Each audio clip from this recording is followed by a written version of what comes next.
The young man, identified by a tag 002 and a red collar, desperately pushes through thick jungle leaves, a device in his hand. His eyes widen in terror, sweat beading on his forehead as he flees. Through his panicked perspective, the dense forest blurs around him. Suddenly, his foot catches on an unseen tree root, sending him stumbling. He crashes heavily to the forest floor amidst the tangled vegetation. Grunting in pain, he tries to push himself up from the dirt and leaves. His gaze darts around wildly, hearing distinct footsteps drawing nearer. A single eye reflects the growing dread as the sounds get closer. Lying prone, he senses a menacing presence approaching him from the path. He turns his head sharply, his expression a mixture of fear and defiance, bracing for what's coming. A hand darts out with sudden speed, accompanied by an exclamation of surprise. From the dark depths of the forest, a long, agonized cry echoes. The scene shifts to a distant, solitary island mountain rising from the water under an overcast sky. A cheerful streamer with curly hair and blue sunglasses, Samson, greets his online audience announcing his presence. He then excitedly reminds his viewers about a significant project he'd mentioned before, declaring the day has arrived to begin it at a special location. Samson dramatically reveals his location to be a deserted island, assuring his skeptical audience that it's entirely real. He poses the question of his purpose on the island, then introduces a group of people as part of a rehabilitating project, who offer various greetings. Samson proudly explains he gathered these individuals, his close friends, leveraging his connections within the streamer community. He abruptly berates his audience, claiming their mindsets wouldn't allow them to survive the WeTube jungle, while his companions find his outburst amusing. Softening his tone, Samson expresses a sense of responsibility, feeling like a big brother who can't let his friends waste their time. Samson reveals his grand plan, a 2-day, 1-night survival camp on this very deserted island. One of his friends immediately objects, exclaiming they weren't told about survival and didn't even pack extra clothes, but Samson insists it's real and tells them to fill out a form. 2 female participants look shocked as they're presented with a physical rights waiver, one questioning why they must relinquish their bodily autonomy. Samson passionately declares that this experience will transform them, vowing to push their physical and mental strengths to their absolute limits. A stoic, muscular man listens as Samson asserts his authority, stating that he alone makes the rules for this endeavor. Samson then sharply strikes the muscular man, admonishing him to focus because his big brother is speaking. He then brings up the muscular man's past, reminding everyone that he'll see the WeTuber once punched someone during a live drinking stream. Samson playfully jabs Heelsey, telling him to loosen up, and explains their connection as high school senior and junior. He continues to taunt Heelsey, claiming he used to be too intimidated to even make eye contact and is now visibly frozen with fear, which Samson attributes to his own impressive demeanor. Heelsey's expression tightens, his teeth gritted as a surge of intense emotion flashes in his eyes. Samson exclaims with delight about a 100,001 donation from Kim Minkyu, offering profuse thanks, while a close-up on Heelsey's eye reveals his simmering resentment. He then shouts for his companions to hurry over and express gratitude to their patrons, mockingly calling one country mouse as they dash into view. Heelsey remains silent, his expression unchanged, as Samson reads out further donations, including a significant one from Choo Choo, and playfully challenges Lulu to donate more. A blonde female streamer begins a wiggling dance for a donor named Kim Miri, while Samson boasts to his audience that this particular streamer will comply with any request. Suddenly, Samson's excitement peaks as he announces the arrival of a major supporter, Internal Organs, urging his friends to acknowledge their big shot. A graphic of a large gift box appears on screen, signifying that Internal Organs has just donated a substantial 1,500,000 won. The entire group, Samson included, erupts in astonishment at the massive donation, with him declaring this is true sponsorship and they must now follow the donor's wishes.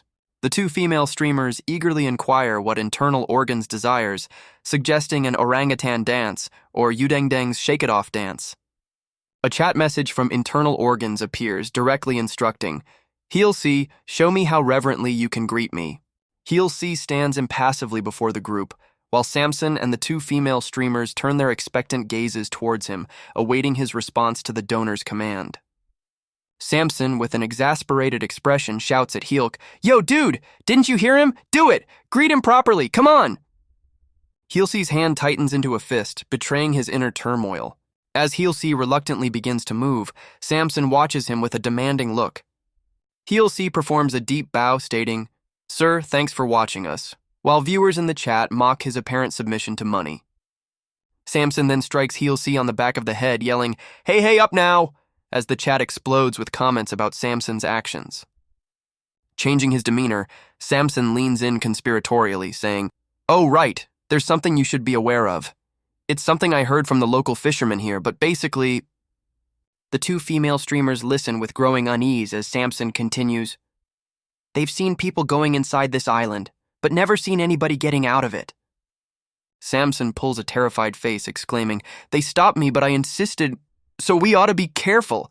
One of the female streamers scoffs, "Humph, that's phony," to which Samson vehemently replies, "It ain't phony, it's 100% true." He then warns the group, "It's no joke, so watch your own steps, I warned you," while the blonde male streamer looks unconvinced.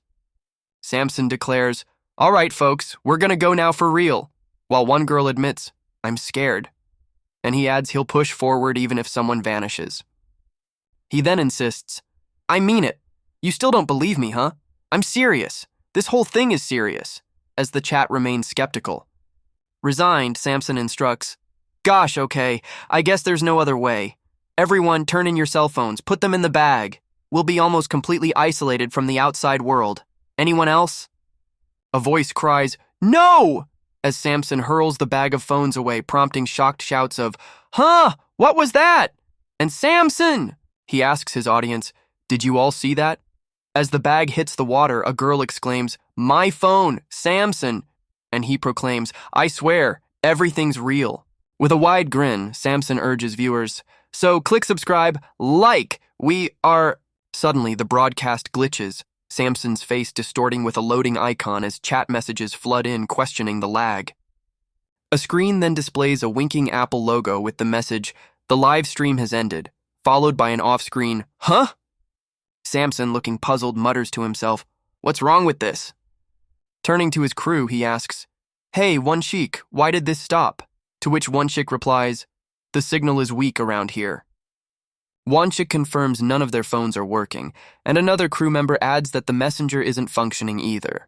Samson laments the terrible timing, having just hit over 50K views, and instructs them to get the cam out for recording, while a companion yells, "Samson!" and complains he should have chosen a closer location. The blonde streamer angrily tells Samson he can't just throw their phones into the ocean, and another participant adds that his phone wasn't even paid off yet, exclaiming this wasn't in the script. Samson explains that viewers kept doubting the project's authenticity, so they needed to convince them it was real, stating that's how his channel operates. One participant points out they just had over 50K viewers, while the blonde streamer adds they received over 10 million won in sponsorships in less than an hour. With a concerned look, Samson retorts that they might not be able to do that anymore, questioning if all they can think about is their phones. He then reassures them that after this project, they'll be driving better cars, so they should forget their phones and get ready for recording, prompting the blonde streamer to exclaim he knew Samson had a good reason. Samson privately approaches Heelsee, calling him Hyungmin, asking if he's upset and if there are no hard feelings about earlier. He continues, telling Heelsee not to make him look bad in front of everyone, reminding him about his mom's hospital bills and asking him to do him a favor. Heelsee's eyes narrow with suppressed fury as Samson tells him not to ruin the vibe. Heelsee grits his teeth, remaining silent while Samson looks at him expectantly. Samson then turns to another participant, Jinsu, ordering him to carry the bags because he's the youngest, adding a comment about why men should serve in the army, to which Jinsu reluctantly agrees. One of the female streamers, So-yeon, while applying makeup, asks Samson if it's true that people go missing on the island. Samson dismisses her concern with a laugh, stating that of course it's not true, as it's a deserted island with no one on it to begin with. So-yeon, still looking worried, presses on, remarking that the island seems huge and wonders if unknown creatures might live there. Samson, with a sly grin, exclaims that such a discovery would be awesome and totally good for WeTube content. So-yeon, somewhat reassured, tells Samson she's counting on him, and he confidently replies that she absolutely can. As the group stands on the beach, Samson declares, "Let's make history on this island," while in the foreground, hidden in the jungle shadows, lies a decaying corpse wearing a tag 002 and a red collar. The scene transitions to a title card, survival log, with bloody claw marks across a cracked phone screen. Samson, waving enthusiastically, shouts to his companions as they enter the dense foliage. "Hey, you all! This place is like a jungle." Two female participants, Soyeon and the blonde streamer, stumble through the undergrowth, exclaiming in surprise and discomfort. The blonde streamer complains about the rough road, while Soyeon asks why they have to venture so deep into the forest. Samson, from off-screen, explains that it's because they are going to camp out there tonight. Jinsu, Soyeon, and the blonde streamer react with shock, with Jinsu questioning if they'll be in the middle of the woods. Soyeon wonders if they'll all sleep together, while Daye cheerfully declares she'll sleep with Soyeon, before Samson calls cut. Wonchik asks Samson how the footage turned out, who replies it's good enough, then urges them to move on quickly due to the scorching heat, while the cameraman says he'll grab the camera battery. Daye asks Samson if there's anything to drink because it's so hot, looking towards Soyeon for agreement. Soyeon, looking annoyed, tells Daye to stop clinging to her because it's hot. Daye apologizes and then asks Soyeon if she wants her to get a drink too, to which Soyeon nonchalantly agrees. Daye glares with a resentful expression as Soyeon stands behind her with arms crossed. Soyeon approaches Samson, stating that she and Daye would like some water. Nearby, Jinsu turns to the blonde male streamer, asking him what he's staring at. The blonde streamer then asks Jinsu if he doesn't find Daye incredibly attractive, adding that she looks even better in real life. He speculates that Daye might have intentionally tripped near him earlier, though Jinsu appears unconvinced. Jinsu questions why someone like Daye would choose to strip during a live broadcast, to which the blonde streamer suggests it was likely for financial reasons. He continues, remarking that her damaged reputation is probably the reason she's participating in this venture, as Daye is shown with a pensive expression. The cameraman informs Samson he's going to retrieve a battery for the camera, but Samson, looking confused, mentions Wonchik already left for it some time ago. While making his way through the challenging terrain, the cameraman expresses his frustration with the forest and calls out, asking if Wonchik has found the battery. He then notices an unfamiliar device lying on the forest floor, prompting him to wonder about its presence. Upon closer inspection, he identifies the object as their light and questions why it would be abandoned on the ground. The cameraman peers into the dim, dense part of the forest. He calls out, "Hey, Wonchik, you'd better keep an eye on our equipment, man." His expression shifts as he looks around, a hand reaching out from the side. He discovers a clearing with their equipment smashed and splattered with blood as Wonchik is seen in the distance. Kneeling beside a bloodied object, he stammers, Is this?" He cautiously touches a fresh pool of blood on the ground. With dawning horror, he exclaims, "Oh no, is this blood?" Unseen by him, a monstrous, shadowy figure with a single glowing orange eye looms in the background as he wonders, who the hell would do such a thing?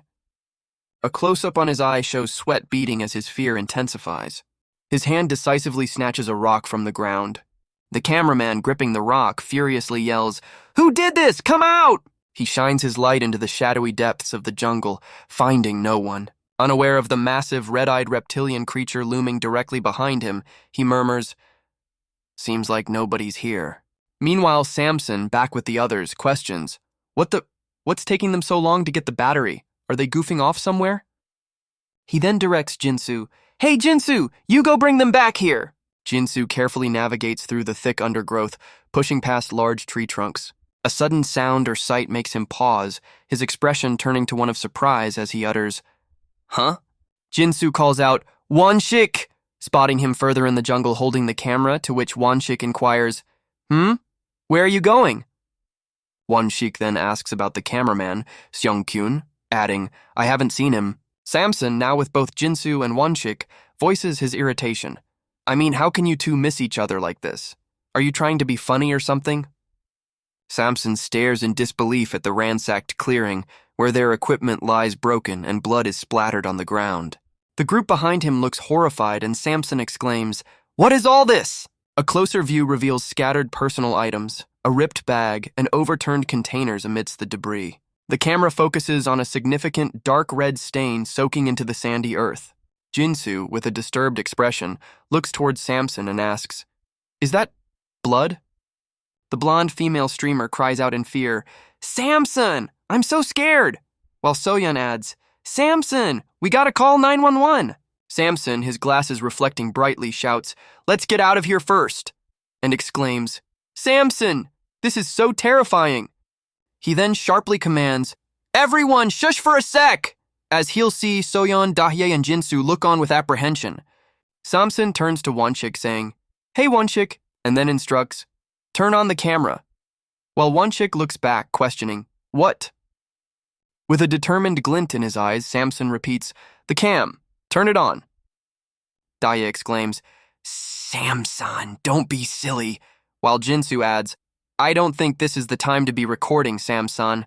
I agree. Seong-kun might even be dead for all we know." Samson furiously yells, "Shut the hell up, you two! Don't jinx it! Nobody is dead, you hear me?" Dahye insists, "We should keep calm so we can try to assess the situation." While Jinsu points out, "You causing everybody to panic like that just isn't helping at all." Samson, looking serious, asks, "Now listen, how many times do you think we'd experience something like this in our lives? This might be a big chance for us." Heelsi and Soyeon listen as Samson continues. "Besides, this whole filming isn't just for us. It could be important proof later when we file the report." With a determined expression, Samson reasons, "Whatever happened already happened, so why not try to get what we can out of it?" Samson pleads, "Just 1 hour. That's all I'm asking. We'll all stick together so nothing can happen to any of us. So hurry and get ready," as Dahye, Jinsu, and the blonde streamer look on. Wonshik, holding the camera, states, "I don't think we should go," while Samson glares at him resolutely. Heelsi voices his concern, "We don't know what kind of danger we could be facing, so how would sticking together help us stay safe?" Dahye interjects, "We don't even know what got Seong-kun," and Jinsu nervously asks, "What if it's something like a ginormous tiger?" To which Dahye repeats, "A tiger?" Samson scoffs, "Tiger my ass. Just so you know, tigers don't live on islands like this." He then tells Wonshik, "And we're going to get out of these woods the moment we get something we can use. We're just going to scan around and come back out to the beach, so don't worry about it. Turn on the camera now." Heelsi interjects, stating, "I still say this is too dangerous." Samson turns to Heelsi, asking, "Do you have a problem?" and adds, "I said it's okay, and that's the end of the conversation. Stop stirring the pot." He then addresses the others. "And why aren't you guys getting ready? What, you want out? Do you think you can be a successful WeTuber without taking any risks?" Samson tells the hesitant group, "Fine, nobody's twisting your arms, you decide yourself." With a determined look, Samson declares, "I'm sure I'm going to make a huge hit with this content, and it's up to you whether you come with me or stay there and watch others succeed for the rest of your lives." Dahye, looking apprehensive, stammers, "Then I'll just count on you." Heelsi suddenly shouts, "Samson, look!" While Samson, his glasses gleaming, responds, "What is it?" The view shifts to several clear footprints on the forest floor, as Heelsi asks, "Aren't they footprints?" Heelsi, looking into the dark woods, states, "I knew it. There must be somebody else on this island." Samson dismissively tells Heelsi to stop the nonsense, then asks Wonshik if he's filming and instructs him to edit out his previous remark. Addressing the camera, Samson clears his throat and begins, "Hey everyone, we've had some issues while filming." The camera pans over the blood-splattered clearing as Samson explains, "One of our crews went to get some equipment, and this is what we came to while searching for him." Continuing his recording, Samson adds, "Plus we also found these mysterious footprints, which could imply there may be someone else on this island." He tells his audience, "Things are getting really tense in here, but in order to make good on my promise to keep things real," Samson dramatically declares, "I'll put my life on the line and continue to film this for my subscribers," as Soyeon, the blonde streamer, and Jinsu look on with serious expressions. He urges viewers to subscribe and like, then announces, "Then, here we go!" as the group stands at the precipice of the dense, dark jungle. Samson leads the way into the shadowy forest, followed by Wonshik filming and Heelsi trailing behind. The blonde streamer calls out, "Samson, aren't we too deep in the woods?" Samson remarks, "This place is much bigger than I thought," then tells Wonshik to cut the recording for now. He asks Wonshik, "You got something?" To which Wonshik replies, "Yeah, maybe about an hour's worth of content." Samson considers that good enough and suggests, "Let's head back." But Jinsu hesitantly calls out, Samson?" Samson turns, inquiring, What now? As Jinsu looks concerned. Jinsu points towards a concrete structure with large double doors nestled in the jungle, asking, "What's that?" The blonde streamer exclaims, "See? I knew it! We're definitely not alone on this island. He must have been murdered." One chick urgently tells Samson, "Samson, we really need to go back. I think this is our cue to back off before it's too late." While Samson mutters, "Damn it." Samson instructs one chick, "Hey, one chick, shoot this real quick," but one chick retorts, "Seriously? What's wrong with you?" Samson insists, "We don't have time. Hurry now. Just 10 minutes, yeah? If we get this on camera, we can definitely draw people's attention." Samson yells, "Samson!" as he runs towards the structure, shouting, "Come on, follow me, quick!" While one chick looks on in dismay. Samson, with his group before the imposing concrete doors, commands one chick, "One chick, now, film us," while someone muses, "Whoa, is this made for war?" Jinsu nervously peeks through a gap in the heavy doors, observing, the door is ajar, and ponders, when was this built, though? Soyeon firmly tells Samson to call the boat the moment they get to the beach, stating, "I'm here because I trusted you, but look what you've gotten us into." But he replies, "The boat's gonna come tomorrow, so we just need to hang in there for the night." The blonde streamer voices her unease, "Yeah, Samson, I wouldn't have tagged along if I'd known where we were coming to." Wanshik, holding the camera, retorts, "Oh, like I expected things to go south like this? Hey, let's get started now. I'm just as scared, you punk. But instead of just being whiny, I'm working my ass off to make things work. I'm not trying to make this work just for me, am I?" He continues with exasperation, "But why do you have to make things harder every step of the way, huh? Please." Wanshik shouts, "Damn!" Then, as the group flinches, he yells, "I said, look at the freaking camera!" Panting, Wanshik admits, "All this is scaring the crap out of me. So let's get this done and over with so we can get out of here, okay? Hey, Wanshik." Samson and the blonde streamer suddenly look terrified, the latter exclaiming, "What the?" as Samson screams, "Back!" Wanshik, glancing behind him, hears Samson's urgent cry, "Behind you!" and confusedly murmurs, "Behind me!" A massive bloodied dinosaur with glowing red eyes chomps down, severing Wanshik's upper body. Soyeon, Samson, and Jinsu stare in utter horror, splattered with blood. The gigantic reptilian creature lands with a heavy impact, its red eyes glaring. The terrifying visage of the dinosaur is reflected in Samson's glowing blue sunglasses as he sweats profusely. The creature lets out a deep, menacing growl, its sharp teeth visible. Samson's face is contorted in fear, his eyes wide and a bead of sweat rolling down his temple. The dinosaur rears its head and unleashes a deafening shriek, its maw wide open. Dai and Samson scream in terror at the monstrous sight. Soyeon urgently shouts, "Samson, let's get inside!" as she, Jinsu, and the blonde streamer dash through the open doorway.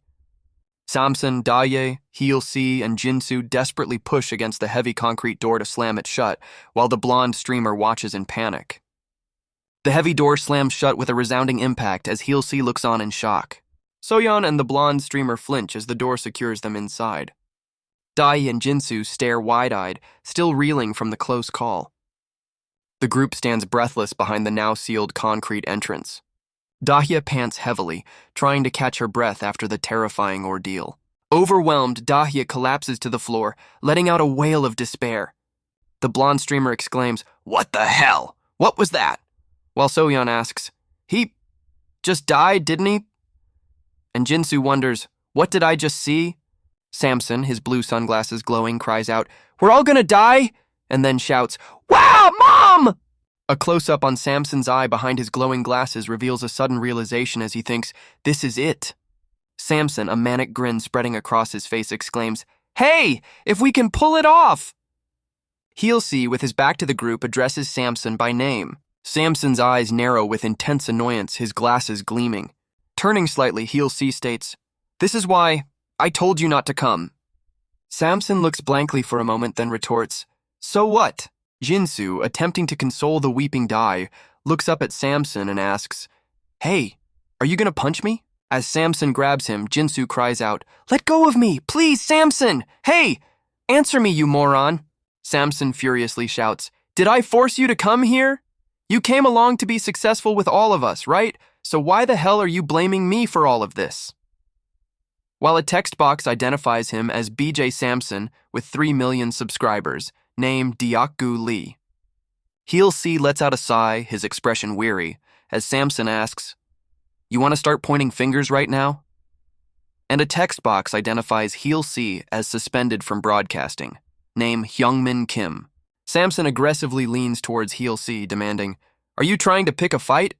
Heel C stares back intently as Samson taunts, "You still haven't snapped out of it, huh? Let me show you how life works."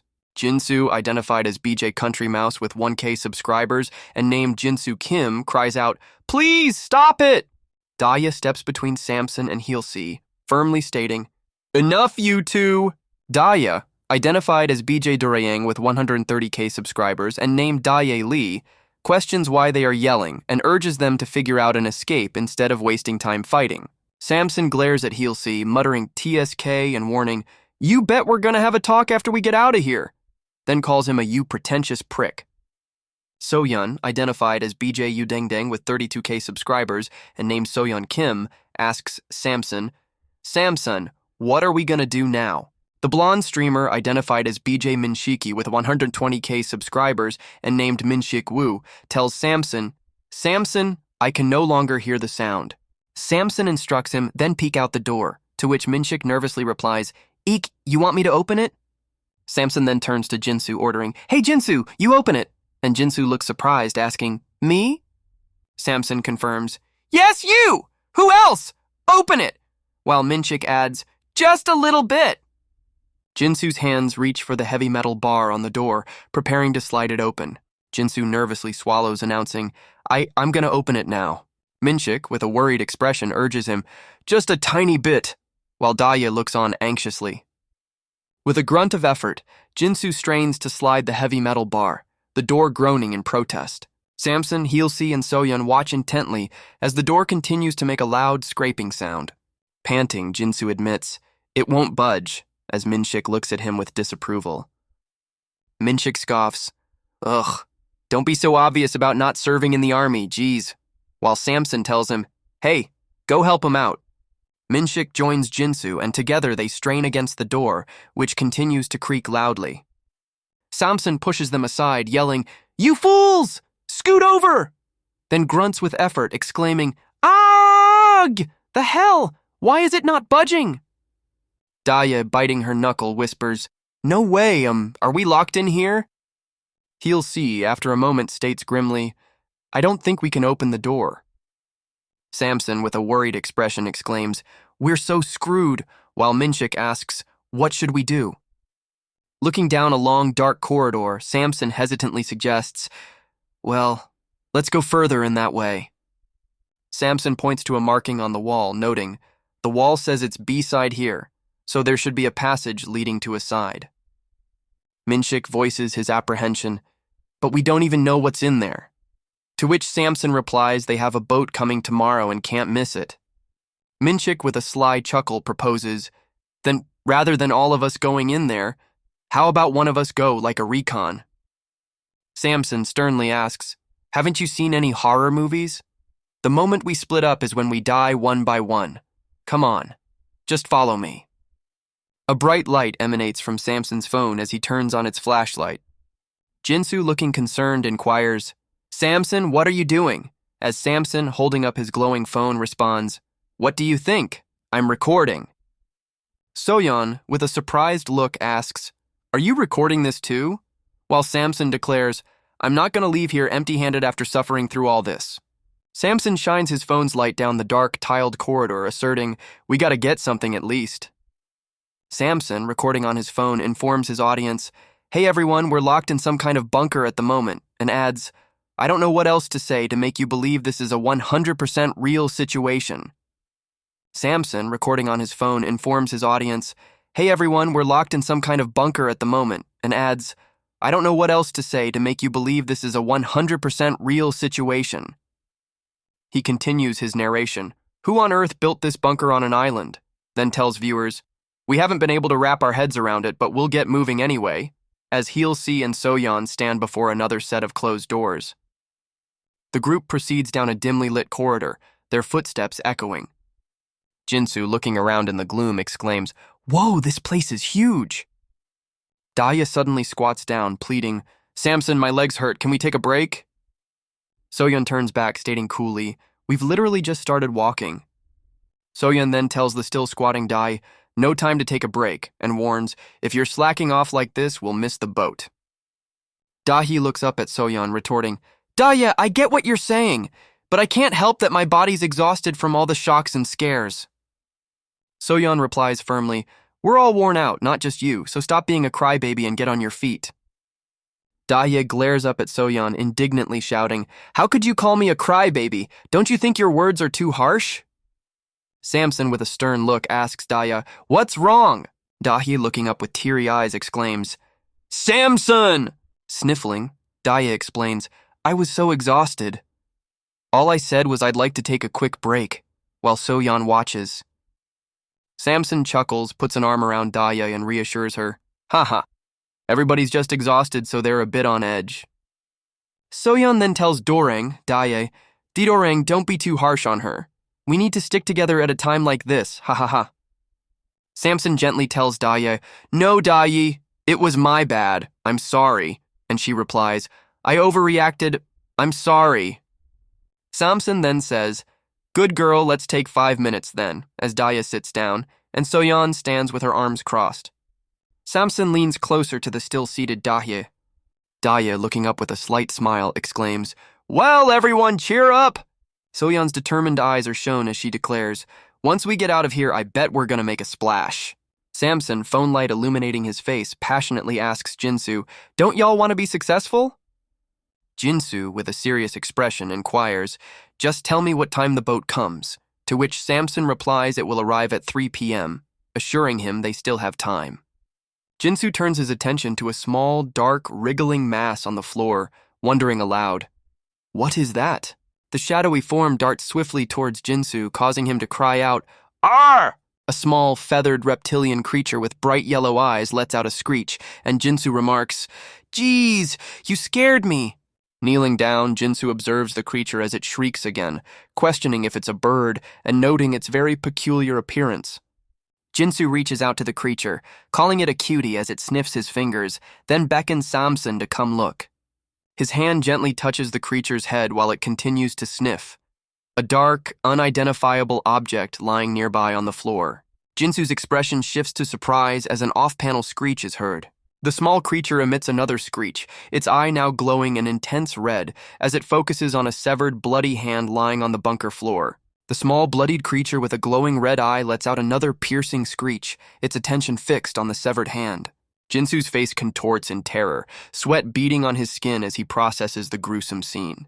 As Jinsu's hand hovers near, the creature, with its sharp teeth now visible, emits a high-pitched shriek, its red eye glaring.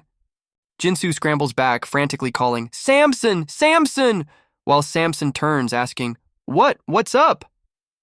Panting heavily, Jinsu exclaims, "There's a hand right over there! There's a human hand!" Samson, Minshik, and Soyeon look towards the area Jinsu indicated as he shouts, "There's a torn human hand on the ground!"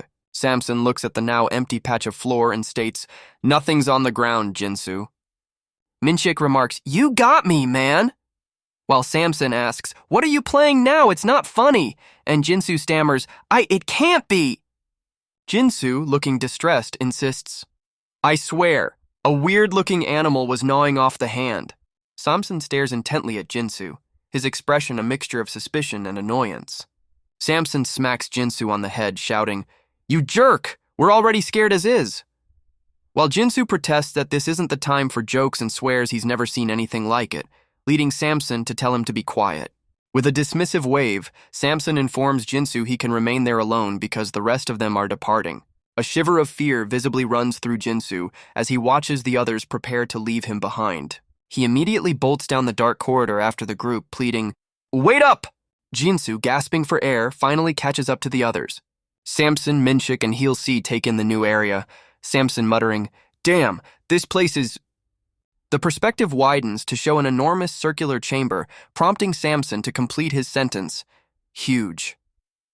Standing at the precipice of a colossal dark chasm, Minshik and Samson ponder the purpose of the giant hole. They gaze into the seemingly endless void, trying to discern how deep it might be, a faint illumination visible far below. Minshik suddenly exclaims, "Look!" and indicates a pathway marked A, declaring, "There's a path." Minshik wonders why such a large hole would be inside a secure bunker, while Samson, filming, speculates it could be a top-secret government project and exclaims this will bring so many views. Heelsey points out a sign for C, suggesting another way out, but Samson insists they stick to section A, because getting out quickly is what's important. The camera focuses on the entrance to the A pathway, marked with a large white A above a tiled corridor. Silhouetted figures of the group stand at the end of a brightly lit corridor as Samson asks, "This would be it, right?" Jinsu's eyes widen in sudden alarm, a speech bubble indicating his surprise. Jinsu shouts, "Samson!" as the small, feathered reptilian creature from before appears, and he exclaims, "There! That's the animal I was talking about!" Samson asks if that's the creature that was gnawing the hand. Soyeon remarks that it looks cute, and Jinsu insists, "See? I was telling you the truth." Samson, filming the creature with his phone, declares it's like a treasure island and he's going to film everything, while Jinsu yells, "Samson, watch out!" Minshik walks towards the small creature, dismissively stating, "Such a fuss over that little thing," as Samson films, and someone off-screen encourages Minshik to show what he's got. Minshik, with a confident smirk, states that since he's from the countryside, taming this kind of creature is a piece of cake. Minshik confidently lifts his foot, preparing to assert his dominance over the small creature. He brings his foot down near the feathered reptile, shouting, "Hey!" to get its attention. The creature emits a low guttural sound, its bright orange eye fixed intently. Minshik looks back, irritated, as Samson films and mockingly exclaims that the creature didn't even flinch. Undeterred, Minshik stomps several more times around the creature, asking, "Even if I do this, how about this?" The small feathered dinosaur remains completely still, its red eye glowing ominously in the dim light. Samson bursts into laughter, pointing out that Minshik is being utterly disregarded by the animal, which doesn't seem to care at all. Panting with exertion and annoyance, Minshik glares at the creature, muttering, "You little—" The creature's unblinking fiery orange eye stares directly back as Minshik angrily questions, "You dare to ignore me?" Jinsu, looking concerned, pleads with Minshik to stop, while Soyeon adds that the creature is creeping her out. Minshik, with an irritated expression, remarks that these little bastards don't understand fear because they've never faced consequences. He then grabs a nearby metal pipe, proclaiming he'll demonstrate who is in charge. With a furious cry, Minshik swings the pipe aggressively towards the small, feathered dinosaur. The creature nimbly evades his attack as Minshik continues to swing the pipe around. A close-up reveals the creature's head, its orange eye glowing intensely as it narrowly avoids the weapon. Minshik, his face contorted with anger, warns the creature not to provoke him further, threatening to genuinely strike it. He then brings the pipe down forcefully, hitting the now bloodied creature, which recoils from the impact. Samson, capturing the scene on his phone, exclaims with astonishment that Minshik actually landed a blow, while Jinsu watches with a shocked expression. Panting from the exertion, Minshik stands with the pipe as an enormous shadowy figure with a single glowing red eye appears behind him. Still catching his breath, Minshik triumphantly states he told the creature not to mess with him, oblivious to the much larger danger looming. The massive creature's single bloodshot orange eye glares menacingly from the shadows. Minshik pants heavily, his eyes wide with dawning realization and fear. Heelsey turns sharply as the small injured creature lets out a piercing screech, alerting others. Soyeon looks on with apprehension as the small bloodied dinosaur continues to screech. The group finds themselves suddenly surrounded by a pack of the small screeching reptilian creatures, their red eyes glowing. Soyeon, her face etched with terror and tears welling, desperately asks Samson what they should do now. Samson, looking tense, tells them he doesn't know, but advises them to ignore the creatures for now and continue moving forward. The group cautiously proceeds, the pack of small dinosaurs watching them with glowing red eyes from the dim background. Jinsu and Soyeon exchange nervous glances as they walk, the sound of footsteps echoing. A cluster of the small, feathered dinosaurs, their eyes burning red, emit a chorus of unsettling screeches. The group's feet move cautiously along the dark corridor floor. Sharp-clawed feet of the small dinosaurs tap rapidly as they follow. Surrounded, the group huddles together as the red-eyed creatures close in, their steps echoing. Soyeon, looking back in alarm, shrieks that more of them are following. Samson, running with a panicked expression, exclaims, "Shoot, why are they tailing us?" Someone spots the A marking on the wall ahead, shouting, "I see it! We're almost there!" Samson dashes around a corner, yelling, "Let's get out!" and cursing the place. They reach the end of the corridor only to find a horrifying scene, a pile of human remains and bones swarmed by the feasting, red-eyed dinosaurs. A close-up shows several of the blood-stained dinosaurs, their eyes glowing intensely. Samson, Jinsu, and Minshik look back with terrified expressions as more screeches echo around them. Samson, his glasses glowing, watches as one of the small feathered dinosaurs turns towards him. The creature, its orange eye glaring, holds a severed human hand in its jaws, growling. Samson's eyes widen in disbelief, and he utters, "What the?" Dayi, her face pale with fear, calls out, "Samson!" The group finds themselves completely encircled by the screeching, red-eyed dinosaurs, realizing they are surrounded. One of the small dinosaurs rears back and lets out a piercing shriek. Daye looks terrified as a feathered dinosaur with a glowing orange eye advances on her. She lets out a blood-curdling scream of "Ah!" Heel-C suddenly launches a powerful kick, sending one of the attacking dinosaurs flying. The kicked dinosaur crashes to the ground, while another looks on with its red eyes. Heel-C pants heavily after his sudden move, while Daye and Jinsu look on with shocked expressions. A group of 4 feathered dinosaurs with glowing orange eyes and sharp teeth turn their attention towards them. As the dinosaurs let out a collective shriek, Heel-C stands protectively in front of a terrified Daye and Jinsu. Heel-C swiftly snatches the metal pipe from Minshik's grasp, his expression determined. He then swings the pipe forcefully, connecting with one of the screeching, bloodied dinosaurs. With another powerful swing, Heel-C strikes several of the attacking creatures, sending them reeling. Despite his efforts, the dinosaurs swarm him, biting and clawing as he cries out in pain. Jinsu, looking resolute, declares he'll open an escape route, urging the others to run while Soyeon and Minshik watch. He yells for them to head to the C-section they saw earlier, his face contorted in a desperate shout. Soyeon, turning back with Minshik, anxiously asks Jinsu what he plans to do. Jinsu shouts that he'll be right behind them, urging the others to run as they flee. Holding the pipe, Heel-C strikes a feathered dinosaur, while many others with glowing red eyes encircle him. The pack of blood-splattered dinosaurs overwhelms Heel-C, attacking him viciously. While escaping, Jinsu glances back, his face a mask of concern and resolve. Minshik and Samson sprint ahead, leading the way down the dark passage. Their hurried footsteps echo as they pass a large rectangular panel set into the wall. Samson, his glasses shining, grits his teeth with effort as he runs. The group races towards a pair of closed doors at the corridor's end. Samson arrives at the doors first, managing to push one ajar. Soyeon, Jinsu, and Daye gasp for breath as they follow, Samson yelling for them to quicken their pace. Daye, at the doorway, turns with a startled expression and her hand to her chest as a light tapping sound is heard. Down the dark corridor, a piercing shriek echoes as someone's leg vanishes around the corner. Soyeon urgently tells Samson that Heel-C hasn't arrived, while Samson frantically yells to secure the entrance immediately. The ominous shrieking continues, accompanied by the rapid squeaking of claws on the floor, signaling the creature's approach. Minshik, clutching his head in panic, exclaims that the creatures are drawing near, as Jinsu looks on with fear. Samson, his glasses reflecting the dim light, furiously demands they shut the door, questioning if they intend to get everyone killed. Soyeon, with a determined yet anxious look, insists they can't close it just yet. Samson, his face a mask of terror, screams that Heel-C is already gone and the rest of them need to survive. Shadows of multiple small dinosaurs stretch along the corridor wall as their squeaking footsteps grow louder, someone shouting that the monsters are right there. Samson exclaims in horror, "Jesus Christ!" and once more bellows for them to close the damn door now, as Soyeon looks on terrified. Samson strains with all his might, forcing the heavy door to groan as it slowly begins to close.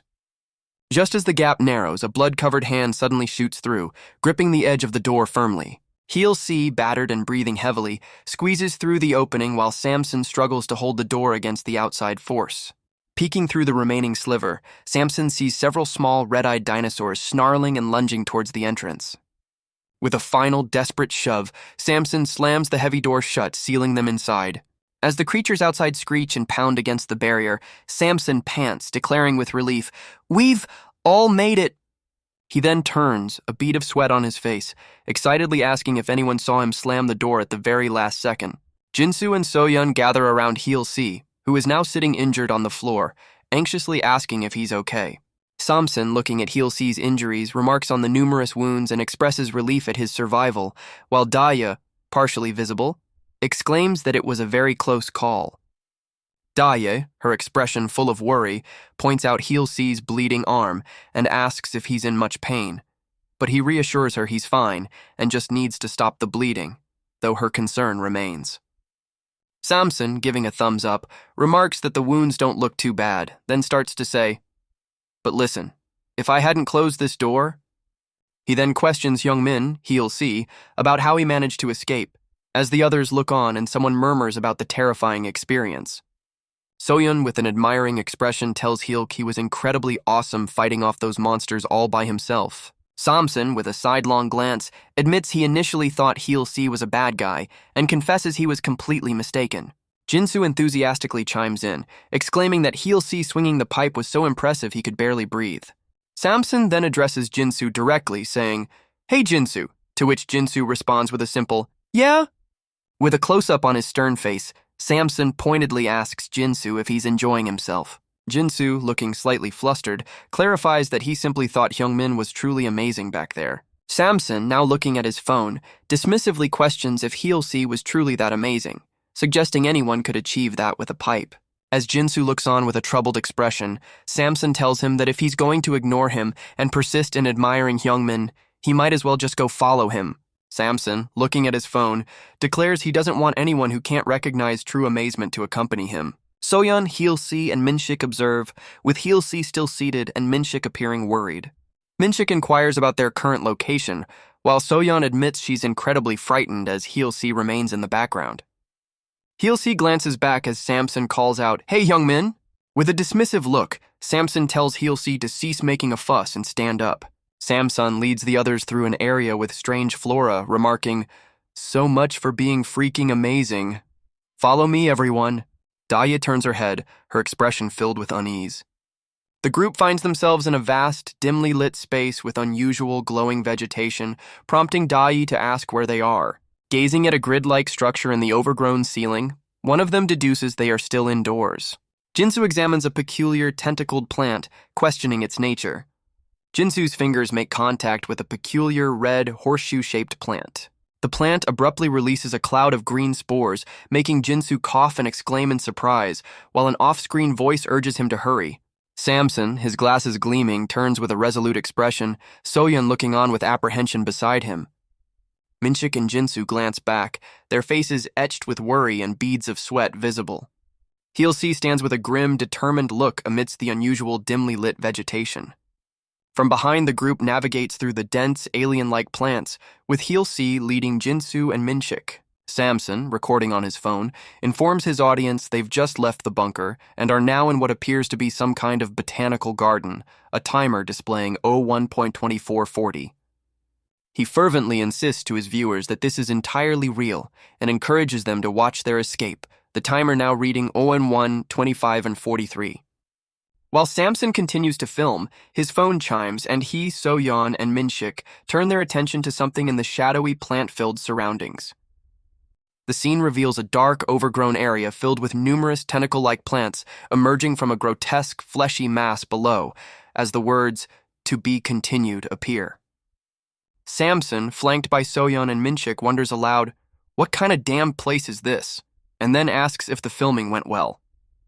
Dahye, with arms crossed amidst the strange flora, questions how they are supposed to get out of their current predicament. Minshik approaches Dahye, offering a blue handkerchief as he says, "Hey, he continues, stating they didn't get a chance to introduce themselves properly and says, "My name's Minshik, Minshik Woo." Dahye, looking at the bruise on her arm, listens as Minshik declares he's always been a huge fan of hers, Dorang. She responds, "Oh, I see. Thank you," while Minshik smiles, holding out the handkerchief. Minshik explains he usually carries a handkerchief, adding that you never know how it could be of help to others.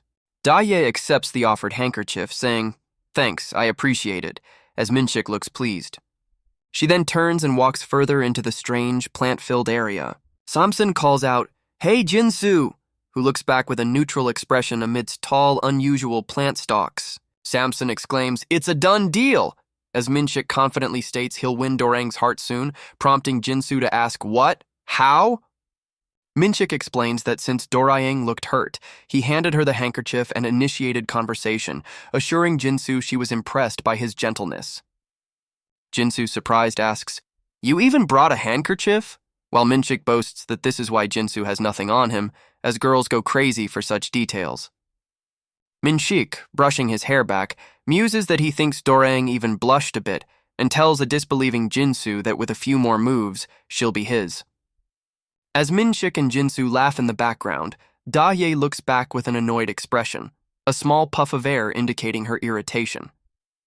Daye finds herself standing amidst a dense thicket of large, thorny vines. Samson, holding his phone, looks on with a serious expression as someone off-screen shouts, "Samson!" Silhouettes of the group are seen approaching through the thorny vines, their footsteps audible. A red door becomes visible, almost entirely obscured by the thick, thorny vines, as someone exclaims, "It's a door!" Samson, with a wide grin, declares to Daye, "Let's get out through that door," adding that all they need to do is cut the branches. Daye looks at the thick, thorny vines and voices her concern. "But all these thorns, wouldn't we get hurt?" Samson, with a confident expression, reassures her, "Don't worry, we won't. We've done it all the time in the army." He'll see, looking serious, interjects, "But still, I think we'd better find some tools first."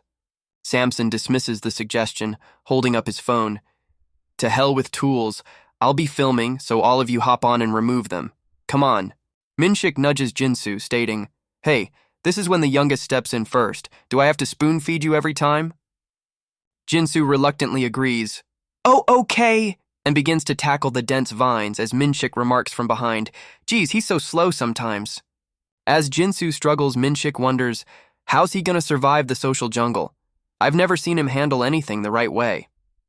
Samson, with Heel C standing grimly beside him, encourages the group, "Come on, everyone, you can do this." Jinsu grunts with effort, trying to push through the thorny branches, while Minshik comments, "Jinsu, that's not... Jeez." Minshik, looking exasperated at Jinsu's efforts, asks, "How come you're good at nothing? Don't be such a wimp and do it the right way." Minshik forcefully slices through a thick, thorny vine with a machete-like tool, blood splattering from the plant. Minshik internally criticizes Jinsu, thinking he's terrible at WeTube, can't do manual labor, and is essentially good for nothing. Daye, holding a thorny branch, tells Soyeon that Jinsu can't work like that and needs to be efficient like her. Minshik jabs the tool into the base of another thorny vine, causing it to break. Jinsu loses his balance and stumbles backward into the thorny vines, exclaiming in surprise. Daye and Soyeon look on with shocked expressions as Jinsu falls into the vines. Jinsu cries out in pain, entangled in the thorny vines as someone shouts his name. Soyeon asks if Jinsu is okay, while Minshik calls him a fool and Daye wonders what they should do. Samson, holding his phone, tells everyone to move aside and instructs Minshik to hold his phone for him. Samson, preparing to tackle the vines himself, asks Minshik if he's at the right angle for filming, to which Minshik confirms, and Samson then tells him to start recording. Samson, with his phone recording, announces this is an emergency and he will rescue Country Mouse from the bush, as Jinsu moans that it hurts. While Minshik films, Samson yanks Jinsu's arm, telling him to loosen up, but Jinsu exclaims that it's painful. Samson, straining, wonders why Jinsu won't come free and urges him to hang in there. Jinsu, caught in the blood-stained thorns, cries out for Samson to wait. With an exasperated expression, Samson shouts for Jinsu to hang on a bit longer as he pulls. Samson continues to tug Jinsu from the thorny entanglement, causing Jinsu to scream. Jinsu, his face a mask of pain, pleads with Samson to stop. As more blood appears on the thorns, Jinsu desperately yells for Samson to cease his efforts. Heel C suddenly appears, swinging a large pipe to sever the vines around Jinsu, startling Samson. A severed, bloodied hand tumbles down among the thorny plants. Samson, sweating and looking annoyed, watches Heel C's efficient intervention. Heel C powerfully swings the axe, repeatedly striking and clearing the thick, thorny vines. Minshik, filming with his phone, and Soyeon observe Heel C's determined efforts.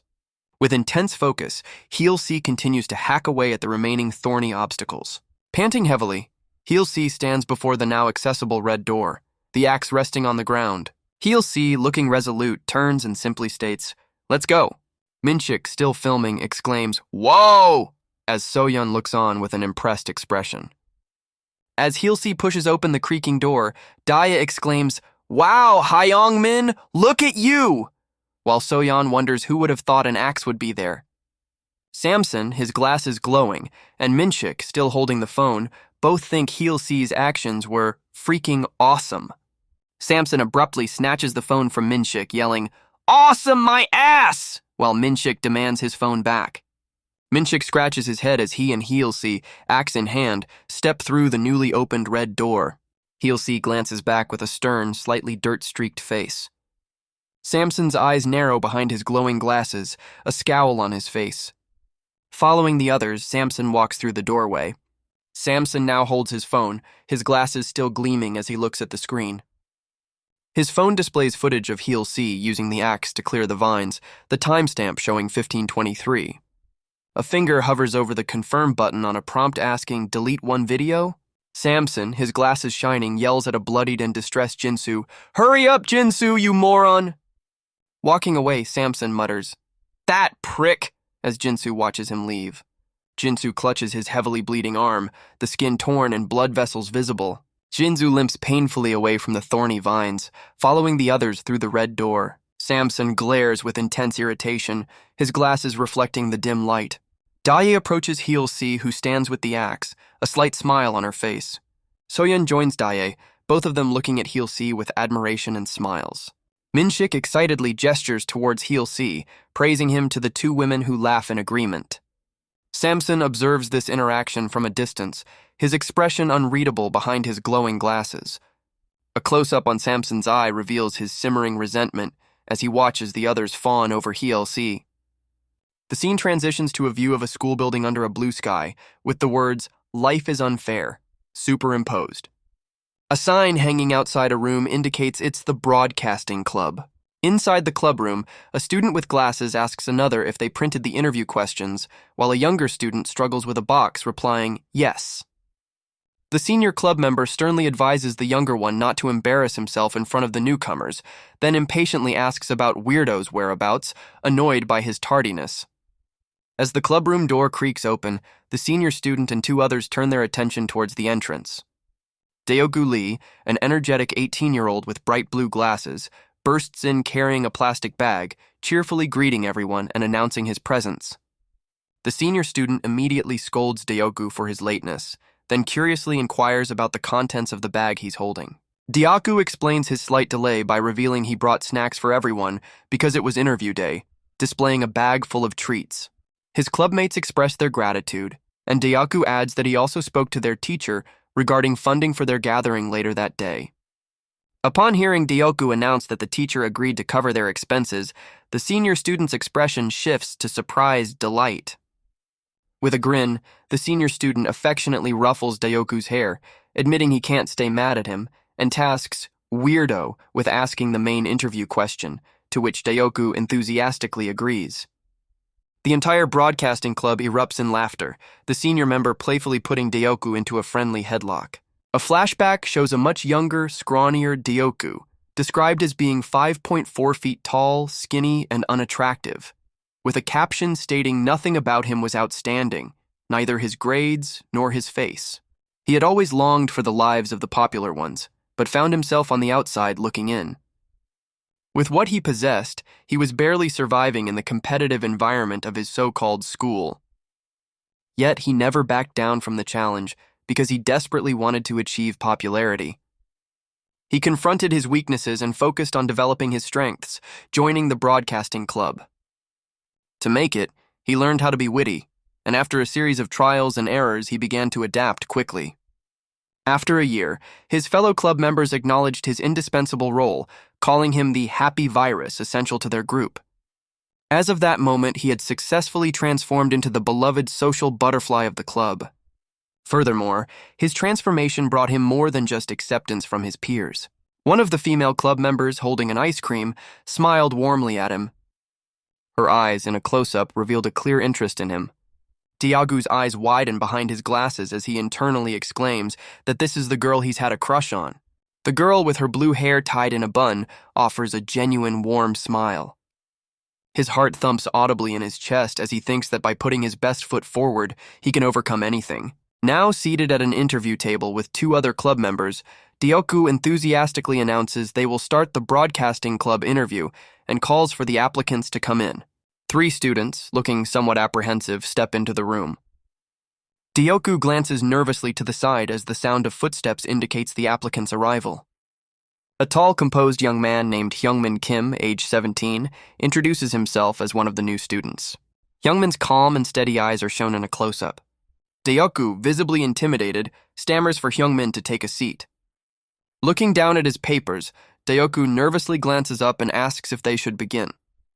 The girl with blue hair tied in a bun looks to the side, a slight blush on her cheeks, and a speech bubble with ellipses indicates her unspoken thoughts. After the interviews, a male club member stretches and groans, exclaiming, "Whew, finally it's over," while a female member remarks they had so many applicants.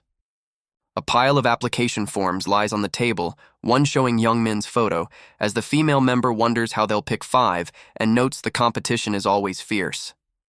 The senior club member asks Deoku if Hyungmin Kim was the applicant's name, then instructs Deoku to make sure he gets in, to which Deoku questions if he's sure, as Hyungmin didn't know about the equipment. The senior member replies that it's okay, adding that Hyungmin is handsome. The female club member squeals with delight, declaring she'll teach Hyungmin about the equipment herself, as Deoku insists they can't let other clubs have him. Deoku, his blue glasses shining, looks slightly dismayed, thinking, "Just like that?" At a party, Hyungmin looks uncomfortable as others shout, "Crack a joke, say something funny, make us laugh," while he stammers, well, my specialty is... Hyungmin awkwardly says "Werbazinga" to a crowd of laughing, featureless figures, while Deoku watches silently from the side. Later, Hyungmin struggles with some equipment, asking, how can I...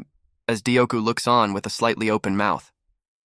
Deoku protests that he told Hyungmin not to touch the equipment, but 2 senior club members casually dismiss his concern, stating they're off to the snack bar, leaving Deoku to silently question how Hyungmin gets away with such things. Deoku, his glasses gleaming, reflects with dismay that everything he had diligently worked for throughout the entire year seemed to be effortlessly handed over to Hyungmin, who is depicted as the center of attention, while Deoku remains isolated. The scene shows a sign for the school snack bar, as Deoku internally acknowledges he knew it all along and concludes that the world is indeed unfair. Believing his efforts would pay off, Deoku bursts through a door with a bag of treats, cheerfully announcing himself as the snack fairy, convinced he possessed his own charms. His optimistic entrance is immediately shattered as he witnesses Hyungmin and the blue-haired girl, his crush, sharing an intimate kiss.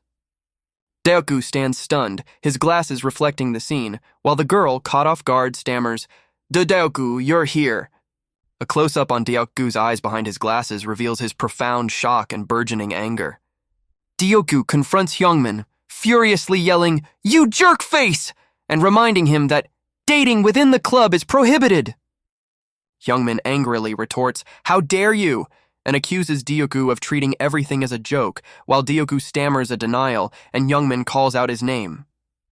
The blue-haired girl interjects, telling Deoku to stop and asserting that Hyungmin didn't do anything wrong. Deoku's face contorts in shock as the girl confesses that she was the one who initiated the relationship with Hyungmin. Calling his name, the girl reaches out as Deoku abruptly turns and flees from her and Hyungmin. With a grimace of anguish, Deoku sprints away from the scene.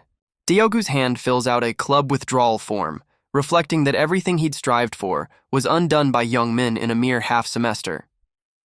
While getting his hair styled, Deoku muses that despite his efforts, he couldn't match Hyungmin, realizing the sole path to victory.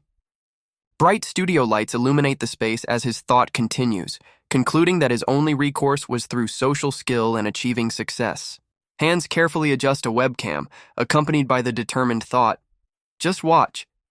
A close-up on Deoku's resolute eye behind his glasses reveals his unwavering ambition as he silently vows to show them how far he can go. The scene shifts to the present, where Samson and Soyeon are looking at a phone, Samson energetically greeting an unseen audience with, "Hi, y'all!"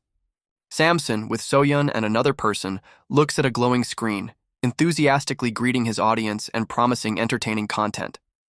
A subscriber count rapidly climbs past 490K as Samson urges viewers to like and subscribe. A news headline details BJ Heelse's physical assault and hiatus, followed by a speech bubble where Samson identifies himself to Hyungmin as Deoku from the old broadcasting club. Samson, on the phone in front of two monitors, tells Hyungmin he heard the news, offers help for old time's sake, and invites him to an upcoming huge project.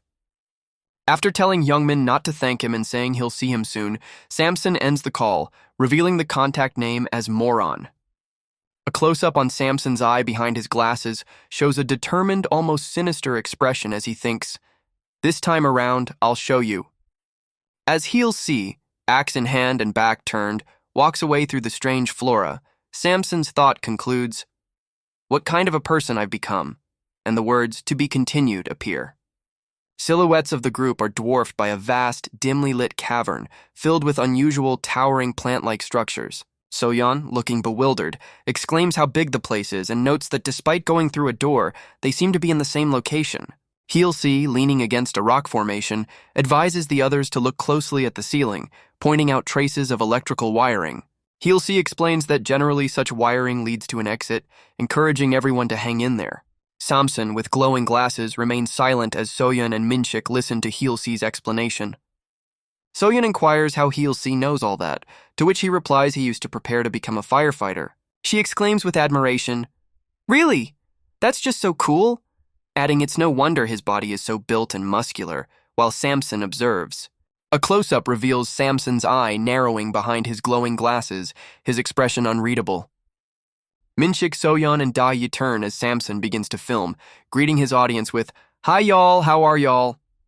Samson's face fills his phone screen, a timer at 00:00:25 as he enthusiastically announces, "Samson's here." The phone screen displays the dark botanical garden, while Samson states they're still stuck in the same botanical garden, the timer now at 00:30. The group, including Heelsee, Minshik, Soyeon, and Da-hye, appears weary as Samson narrates that it's about time everyone's starting to feel drained. Still filming with the timer at 00:40, Samson announces they'll have a little chit-chat time and asks Minshik how he's feeling, prompting a surprised exclamation from Minshik. Minshik, appearing on Samson's phone screen, exclaims he didn't anticipate the situation being so severe and wishes it were all staged. The view shifts to a battered Jinsu on screen, as Samson points out his wounds as proof of the reality and inquires about his condition, to which Jinsu hesitantly begins to respond. Minshik, now physically beside Jinsu, remarks on Jinsu getting carried away earlier and offers his handkerchief to clean the blood, which Jinsu gratefully accepts, prompting Minshik to boast about his preparedness. Still on Samson's phone feed, Minshik grins broadly next to Jinsu, seeking validation by asking if he isn't the best. Samson then directs his phone camera towards Da-hye, asking how she is coping with the ordeal. Da-hye, with a hand to her mouth, expresses her frustration at ending up in this predicament because of Samson, acknowledging that things could have been far worse without Heelsee's intervention. Soyeon, now beside Da-hye on camera, smirks and questions if Da-hye has a romantic interest in Heelsee, pointing out that Da-hye singled him out despite everyone's efforts. Samson, joining the two women on screen, playfully asks if there's something developing between Da-hye and Heelsee, while Soyeon chimes in that Heelsee is reliable and she supports them, which Da-hye dismisses. Soyeon continues to tease Da-hye, asking if her focus is on Heelsee's physique and noting how fit he is, implying Da-hye values physical attraction. With a knowing look, Soyeon encourages Da-hye to pursue Heelsee, reminding her that she's skilled at attracting men as Da-hye remains silent. Soyeon teases Da-hye, remarking that she seems quite interested in men and was admiring Heelsee's physique even amidst the chaos. Da-hye points out their dire situation, stranded on an unknown island with a missing crew member, and ironically compliments Soyeon's strong mentality. Soyeon modestly replies that Da-hye is overestimating her, claiming her own mental fortitude is too weak to even consider something like Da-hye's past live strip shows. Continuing her self-deprecation, Soyeon expresses that with her supposedly weak mentality, she often feels unhelpful and like a burden to the team, who are all striving so hard. As Soyeon covers her face, expressing her remorse, Samson, while filming, timer 00:02:12, tells her not to be absurd and to rely on him. Soyeon expresses her gratitude to Samson, stating she's relieved he's present, while Minshik, also appearing on the recording, timer 00:02:49, praises Samson for being a gentleman. Samson, addressing his viewers on camera, timer 000303, assures them the group is managing the situation adequately and reminds them to like and subscribe. A finger decisively presses the stop button on the recording device. The group, including a still distraught Soyeon, Minshik, Daya, Samson with his phone, and Heel C, stands together somberly. Samson, with a determined expression, declares, "Let's go." Soyeon, with a sly smile, asks Samson how she did, and he responds, "You did well," while she also inquires about her own performance.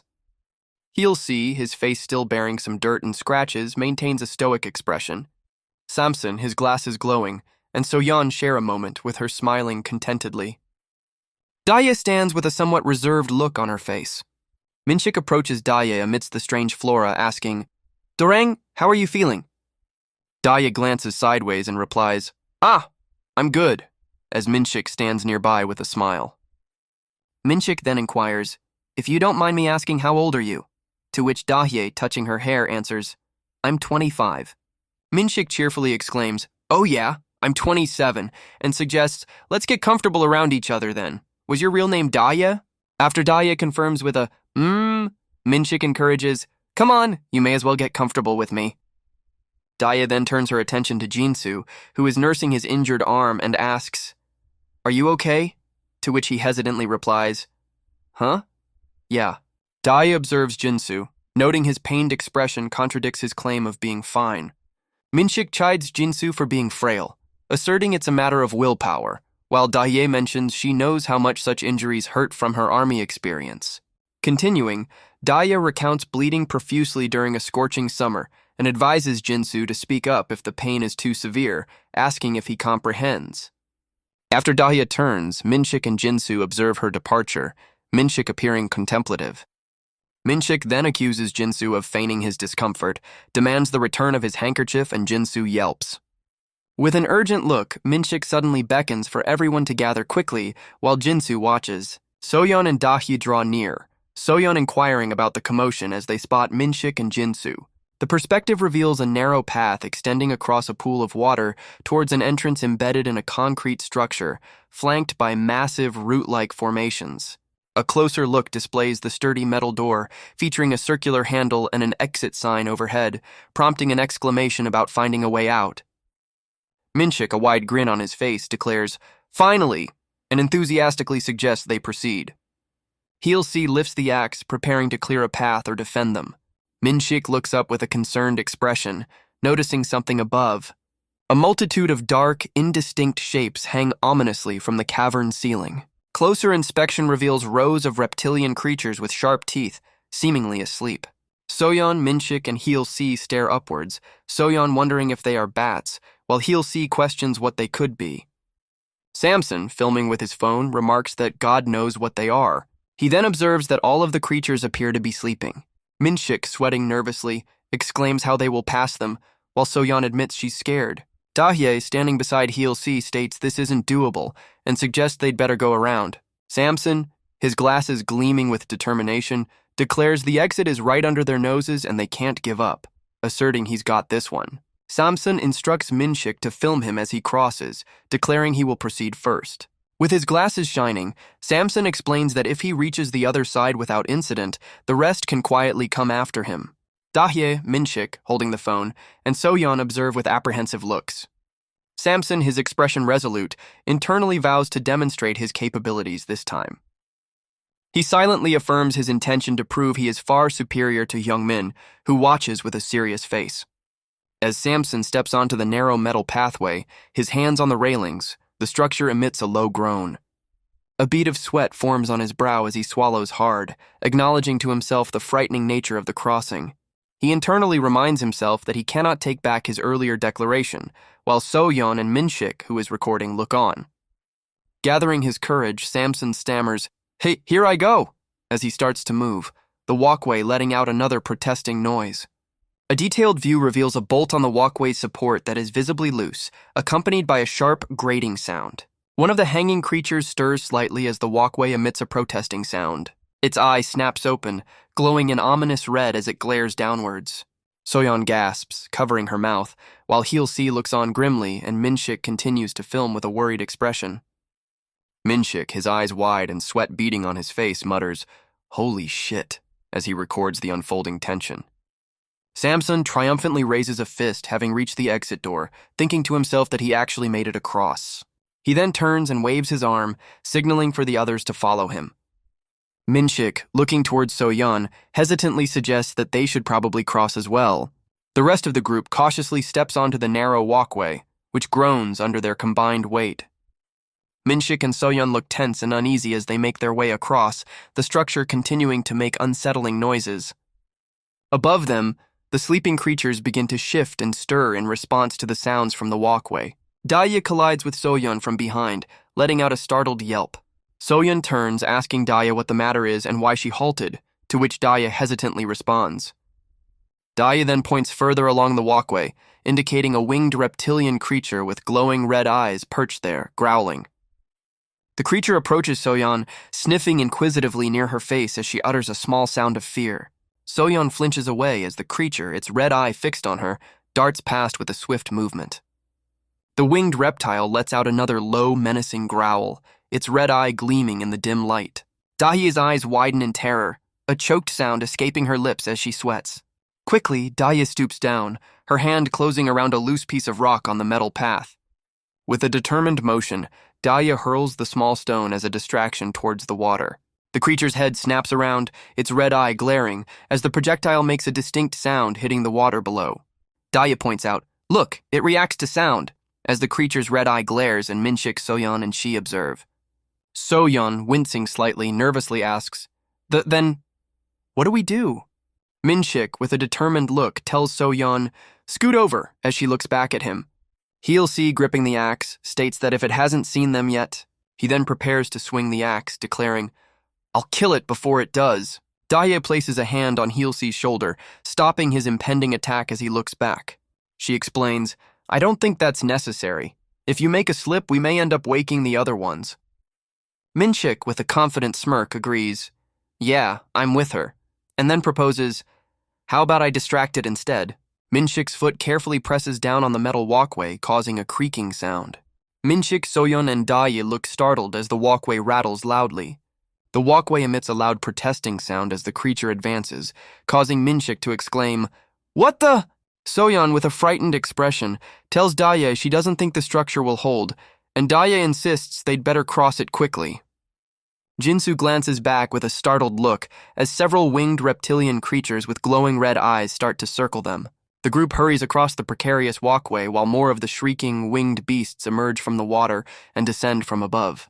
Minshik, looking upwards with a distressed face, questions if there are even more of them as the shrieks continue. With the creatures closing in and one letting out a guttural sound, Minshik yells that they need to get the hell out of there before they are completely trapped. Daya and Minshik take careful steps forward, their expressions tense. Jinsu's foot makes the walkway groan as two of the red-eyed reptiles approach him menacingly. He looks down with evident fear, his injured arm prominent, while the walkway continues to make ominous sounds. A multitude of the reptilian creatures, their red eyes aglow, begin to investigate Jinsu's bloodied hand with curious sniffs. One of the winged reptiles sinks its teeth into Jinsu's already injured arm, causing him to cry out. Daya and Minshik look on in horror, Minshik letting out a shout of "Ah!" Jinsu is overwhelmed by several screeching creatures, desperately yelling, "Help me!" Another winged beast, its red eye glowing, flutters menacingly close to a terrified So-yeon who exclaims, "Ah!" Minshik, shouting "Shit!" is then attacked by one of the shrieking creatures which grabs his hair. Dahya screams "Ah!" as the winged reptiles swarm around them. The metal walkway beneath them rattles violently under the assault. He'll-see, with a grim expression, prepares to act as the creatures flutter around him. He'll-see powerfully swings the axe, striking one of the attacking winged dinosaurs. The unstable walkway gives way, sending Minshik, Jinsu, and So-yeon plunging into the dark water below, surrounded by the flying reptiles. Minshik and So-yeon are submerged, struggling as they sink into the dark water.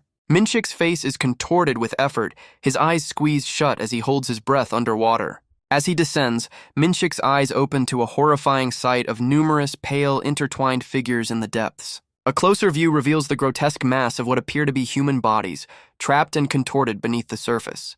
Minshik's eyes widen in sheer terror, a silent scream forming as he comprehends the underwater horror. He flails desperately, trying to escape the chilling scene below. Heelsee reaches Minshik, pulling him upwards towards the surface as Minshik gasps for air. Breaking the surface, Minshik screams in panic, exclaiming that there are people in the water.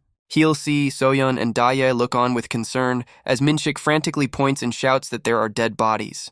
Heelsee attempts to reassure Minshik, telling him to take a deep breath, but Minshik vehemently insists on the presence of corpses in the water.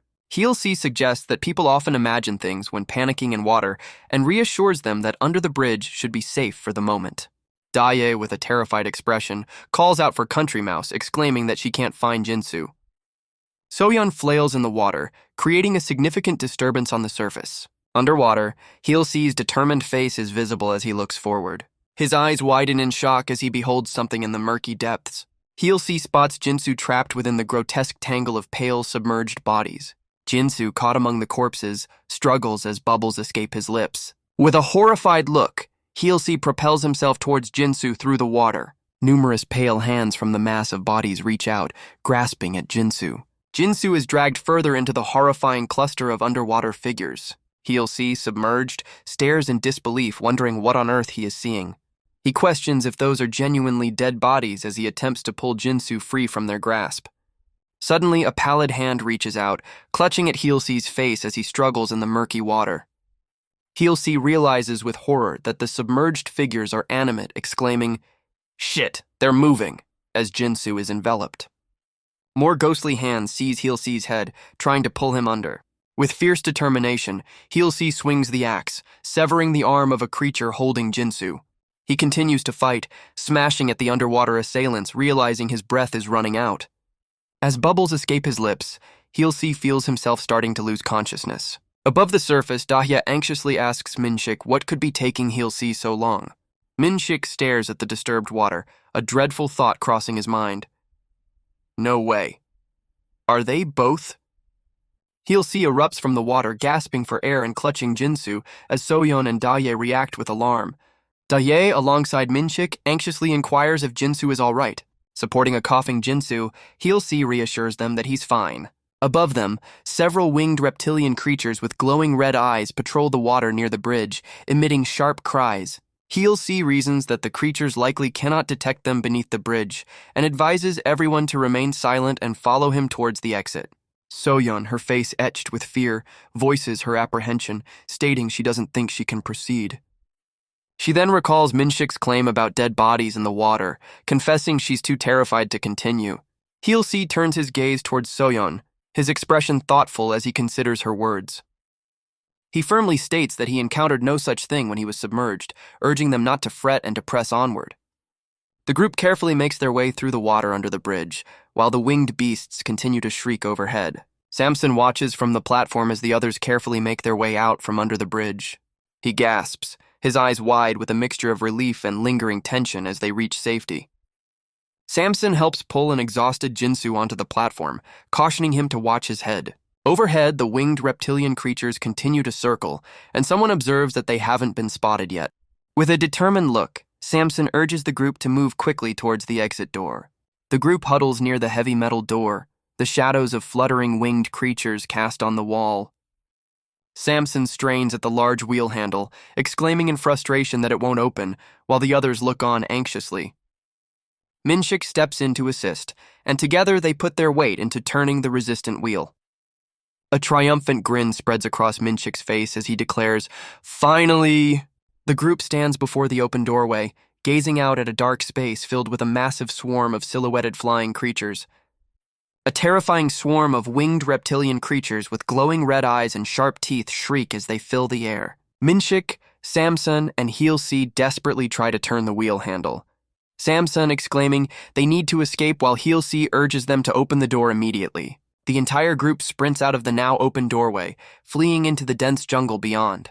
Heelsee struggles to rotate the wheel handle, attempting to seal the heavy door behind them as the winged beasts flutter menacingly close. Having successfully closed the door, Samson, Heelsee, Minshik, and Daye stand together, catching their breath. They find themselves before a large domed building marked Lab 28, while the winged creatures continue to circle high above. Minshik collapses onto the ground in exhaustion and relief, exclaiming he thought they were all going to die and questioning why they must endure such an ordeal, as Heelsi and Soyeon observe. Soyeon wrings water from her hair, complaining about being soaking wet and suspecting the water wasn't clean, while Daye listens. Continuing her lament, Soyeon states she feels worse because of Minshik's earlier claim about dead bodies, to which Minshik, still on the ground, vehemently insists he truly saw them. Soyeon then turns to Heelsi, who is looking away, remarking that he said otherwise, and directly asks if he saw the bodies, but he remains silent. Heelsi explains that people often see things when panicking in water, suggesting the roots might have resembled bodies. Samson, his glasses reflecting, turns as Minshik insists he genuinely saw them, while Soyeon and Heelsi observe. With a startled and furious look, Samson demands from Minshik the whereabouts of his phone. Minshik, appearing sheepish, utters, "Uh-oh," then recalls, "Right, the phone?" The device lies on the ground, visibly wet with small pools of water around it. Samson angrily scolds Minshik for his carelessness, declaring the phone's videos are more valuable than him, as Minshik defends that he didn't anticipate nearly drowning. While inspecting the phone, Samson warns Minshik they are in serious trouble if it doesn't power on, threatening consequences upon their return. The phone's screen suddenly illuminates, displaying Samuel Galaxy 20S and a butterfly logo, prompting Samson to shout, "Oh, it's working!" Samson, ecstatic, holds the functioning phone aloft, marveling at its waterproof technology, as Minshik lets out a puff of air in relief. With a self-satisfied expression, Samson informs Minshik of his good fortune, stating he would have demanded 100 million won as compensation if it hadn't worked. Minshik scoffs at the idea of compensating 100 million won for a cell phone, but Samson retorts that the value lies in its contents. Soyeon remarks how epic Minshik films Samson's walk to the exit, and Minshik smugly agrees. Soyeon watches as Heelsi tends to Jinsu, who lies injured on the ground. Samson cheerfully declares that since they've finally made it out, they should get moving to the beach. Heelsi gravely informs Samson, who is flanked by Soyeon and Minshik, that they can't proceed to the beach. Heelsi, with Soyeon looking on, explains that country mouse Jinsu isn't doing so well. Jinsu's wounds are described as severe, with a high fever from bleeding, and he needs first aid and rest. Daye, with a shocked expression, exclaims, "What? He's unconscious?" And then, "Oh no!" Samson, looking at Daye, states with grim finality that there's nothing they can do. Samson holds up his phone, showing the time as 5:54 p.m., and warns that if they stay any longer, the sun will set soon. Daye voices her concern, stating they can't navigate the woods at night, and Soyeon adds a reminder about the dinosaur-like creatures roaming around. Samson, his glasses gleaming, firmly declares that they must get to the shore, regardless of the difficulties.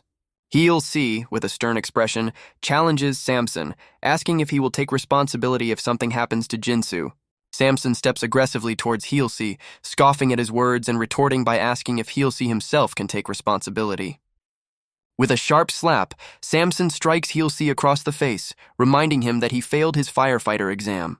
Samson continues to taunt Heelsi, questioning who he is to act like a professional, and asking if Heelsi thinks he's not smart enough to know that. As Samson berates Heelsi further about failing to become a firefighter and screwing up his WeTube channel, Heelsi suddenly snatches Samson's wrist. The boy with glasses glares back, calling him a prick with evident rage. He maintains a strong hold on the bespectacled boy's wrist, who yells to be let go. Struggling against the grip, the captive shouts, "Who do you think you are?" Then the boy throws a wild punch, but it's quickly blocked. He's immediately sent sprawling backwards, hitting the ground hard. Panting on the floor, the bespectacled youth glares up, still fuming. The taller man, his eyes now glowing, mutters "shit" and starts to advance. His intense, luminous gaze remains fixed as he steadily walks closer. A woman with long dark hair suddenly intervenes, shouting, "Hey, stop fighting!" as she positions herself between the taller man and the bespectacled boy. She earnestly pleads, "Come on, this is no time to be fighting." Pointing towards the injured youth on the ground, she exclaims, "Look how badly Jinsu got hurt," then questions the benefit of their conflict. The taller man, Samson, turns his back on the scene, seemingly walking away. Another woman with short blonde hair and glasses springs forward, yelling, "Hey, you jerk, you stop right there!" and demanding he come back. The first woman urgently tells Samson he needs to stop, emphasizing, "We really need to get out of this island." The bespectacled boy, still fuming with glowing eyes, mutters, "How dare he?" and vows to deal with Youngmin, Samson, later. As Samson walks off, the blonde woman asks, "Samson, are you okay?" To which he angrily retorts, "What do you think, you moron?" He then bitterly remarks, "I let you join to help you out, and this is how you return the favor?" Adding a threat about forgetting hospital bills. The woman with long, dark hair, now tending to Jinsu, tells the bespectacled boy, "We need to take care of Jinsu first." The woman with long, dark hair calls out, "Wait, Dorang." Dorang, the woman with her hair in a bun, states, "I think Samson's got a point," adding that since the sun is setting, they should find a safe spot first. Looking concerned, the first woman questions Dorang, "How can you say that? Just look at him." Dorang firmly replies, "But we can't risk everyone's safety for just one person." The long-haired woman asks incredulously, "What's wrong with you? Are you saying we should abandon Jinsu?" While Dorang defensively retorts, "When did I ever say anything about abandoning him?" The blonde woman interjects, "They mean the same thing," as Dorang shouts back, "Why are you putting words in my mouth?" Visibly frustrated, the blonde woman exclaims, "Geez, why the hell is everyone fighting?" The bespectacled boy with glowing eyes yells, "Everybody, enough!" Then proposes they patch Jinsu up and leave. The scene shows the darkening forest as twilight approaches, with the caption, "It's getting dark already." From an overhead view, Samson instructs them, "Just stop his bleeding and carry him," adding, "We'll rest once we get to a safe place." The bespectacled boy, his eyes still glowing, orders Minshik, "Hey, Minshik, you carry him," to which she nervously questions, "Eek, me?" And he retorts, "Then who else? Get ready to move." The woman with long, dark hair resolutely tears a strip from her white shirt. She then carefully bandages Jinsu's injured leg with the makeshift cloth. With Minshik now supporting the injured Jinsu, the bespectacled boy declares, "All right, let's go." As they prepare to move, someone asks Samson, "What about Hilk?" But he dismissively replies, "Leave that douchebag alone." The long-haired woman comments thoughtfully, "He thinks he's the best, so he'd know what to do." A sudden squeaking sound emanates from the dense, dark woods around them. The bespectacled youth takes the lead, illuminating their path with his phone's flashlight as they cautiously step forward. Dorang and the long-haired woman follow closely, their expressions tense as they advance. Samson guides the group as they trek through the shadowy forest, the others trailing behind him. Minshik, panting heavily while carrying Jinsu, pleads, "Wait up." The bespectacled boy urges the others forward. "Hurry up, it's already dark out here," as Minshik groans in the distance. Struggling under Jinsu's weight, Minshik mutters, "Ugh, this brat, I didn't sign up for this." As the group walks through the dark woods, a voice calls out, "Samson, let's just stop for 5 minutes." Suddenly, Minshik's foot catches on something, and she cries out, "Samson!" as she begins to fall. She and Jinsu crash heavily onto the forest floor. Minshik, looking dismayed, exclaims, "Ugh, crap!" as she tries to push herself up. Still winded, she looks at the unconscious Jinsu, wondering, "Ugh, what am I going to do with him?" Then shouts, "Samson, wait, I just tripped." Samson continues walking deeper into the shadowy forest, seemingly ignoring her plea. His expression is grim as a rustling sound comes from the nearby undergrowth, catching his attention. Alone in the darkening woods, Minshik calls out uncertainly, "Samson!" An unsettling, high-pitched noise echoes from deeper within the trees. Minshik's eyes widen in fear, her heart thumping loudly in her chest. Nearby foliage stirs with a distinct shuffling sound. Looking around the shadowy forest, she curses under her breath. Shit. The long-haired woman shouts, "Samson!"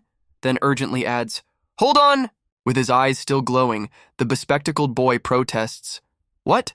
We don't have time. We gotta hurry."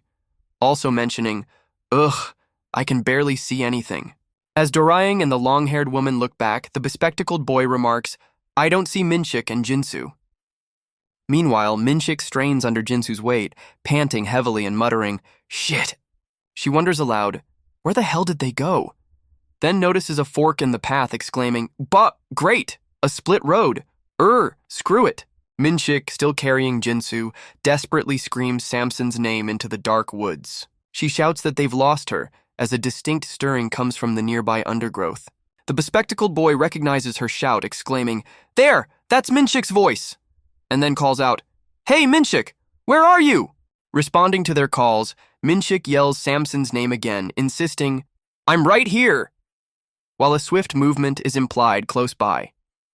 The bespectacled boy, flanked by the two women, impatiently retorts, "Where the hell is right here? Be more specific, moron!" Looking up in distress, Minshik tries to continue, "I'm right," as she struggles. Her foot suddenly loses its grip on the treacherous, muddy ground.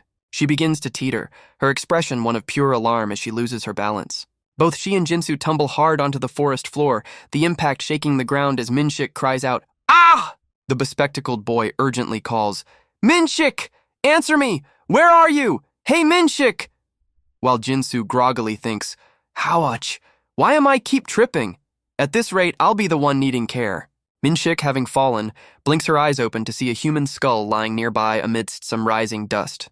Her gaze then pans upwards, revealing a horrifying sight. A large concrete pipe disgorging a massive pile of decaying bodies and skeletons. Utterly shocked and with a look of revulsion, she can only manage to whisper, "What?"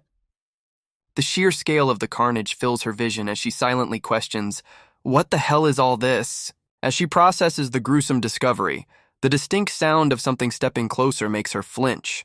Peering into the darkness of the pipe, beyond the mound of corpses, two ominous red eyes begin to glow. A monstrous dinosaur-like creature, its maws stained with blood and eyes burning red, then crawls out from the pipe, growling menacingly as it steps over the dead. Scrambling backward in pure terror, Minshik exclaims, Oh, shit!" and frantically wonders, "What on earth is that?" The terrifying beast lets out a piercing shriek, its bloodied tongue lolling from its gaping jaws. Sweating profusely and gritting her teeth, Minshik continues to retreat as the creature advances with a rustling sound through the undergrowth. The reptilian horror moves down the gruesome pile of corpses, advancing on Minshik. She frantically claws her way up a sheer, muddy incline, each movement an agonizing effort. A close-up shows her terrified eyes and gritted teeth as she fights to pull herself higher. Looking upwards with a gasp, Minshik continues to struggle against the treacherous slope. Unexpectedly, Samson is there, arcing an axe downwards with a powerful motion from above. Samson, axe still ready, surveys the scene below and mutters, "Hilk," a question hanging in the tense air. Minshik's hands are then shown taking a firm grip on the axe, hoisting it with determination. She unleashes a desperate cry as she brings the axe down with significant force into the attacking monster's skull. As the creature reels from the impact, letting out a terrible cry, Minshik glances back, with Samson now also visible climbing above her. Elsewhere, the bespectacled youth shouts, "Hey, Minshik Woo!" before wondering aloud in agitation, "Where the hell did he go?" referring to one of the missing boys. The bespectacled boy, his eyes still glowing, looks surprised. Minshik calls out, "Samson, I'm over here!" As Samson appears carrying Jinsu, and she exclaims, "Geez, you scared the shit out of me!" The bespectacled boy, Hyungmin, thinks, but with a stern expression. Samson, still holding Jinsu, asks, "Who said you can be here?" Minshik urgently explains, "Samson, there's a pit filled with dead bodies over there. I was stuck there until Helk showed up and saved me by a hair." The long-haired woman asks, "Dead bodies? You mean as in human bodies?" While Dorang adds, "Are you serious?" The long-haired woman then turns to the bespectacled boy saying, "Hey, young Min." Young Min, with his phone's flashlight still on, repeats his earlier sentiment, "I said, who told you it was okay to be here?"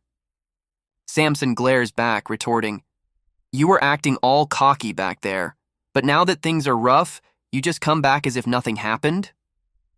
Minshik, looking flustered, tries to explain, "But Samson, I'm alive thanks to Helka."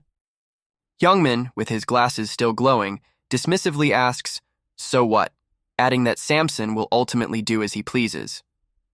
Minshik, with a slight blush, observes that Samson doesn't even acknowledge who the boss is but still wants to tag along, remarking on his nerve, yet she trails off. Well, Samson, still carrying Jinsu on his back, bows his head deeply, remaining silent. Looking down, Samson apologizes. "Samson, I'm so sorry. It was my bad. I was out of line." The long-haired woman and Dorayang watch as Samson continues, "Please forgive me." Hyungmin, his eyes glowing brightly, remains silent for a moment, considering the apology. He then scoffs, "Are you kidding me?" and questions if it isn't too late for an apology after the earlier shit show. Samson, his head still bowed, simply reiterates, "I'm really sorry." Hyungmin looks at him with contempt, stating, "You're so pathetic," then asks if Samson knows the problem with people like him.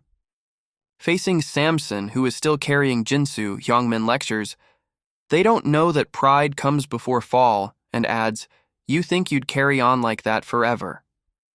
Hyungmin continues, "And that's why you think everyone's got nothing on you," adding that Samson must have viewed him as a shithead based on his earlier treatment.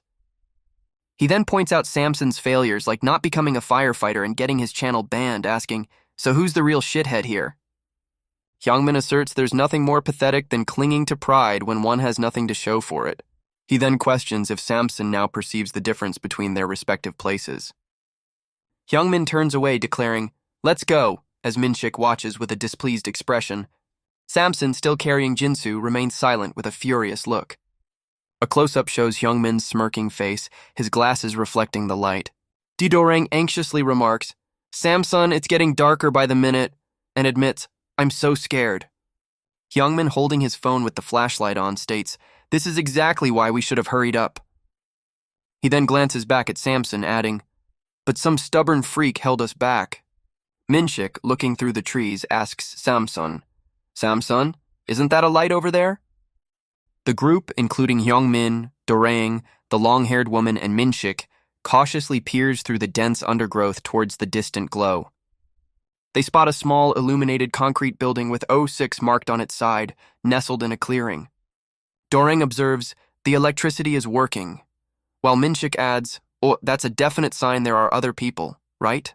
Hyungmin, his phone flashlight still on, wonders, "What would that facility be?"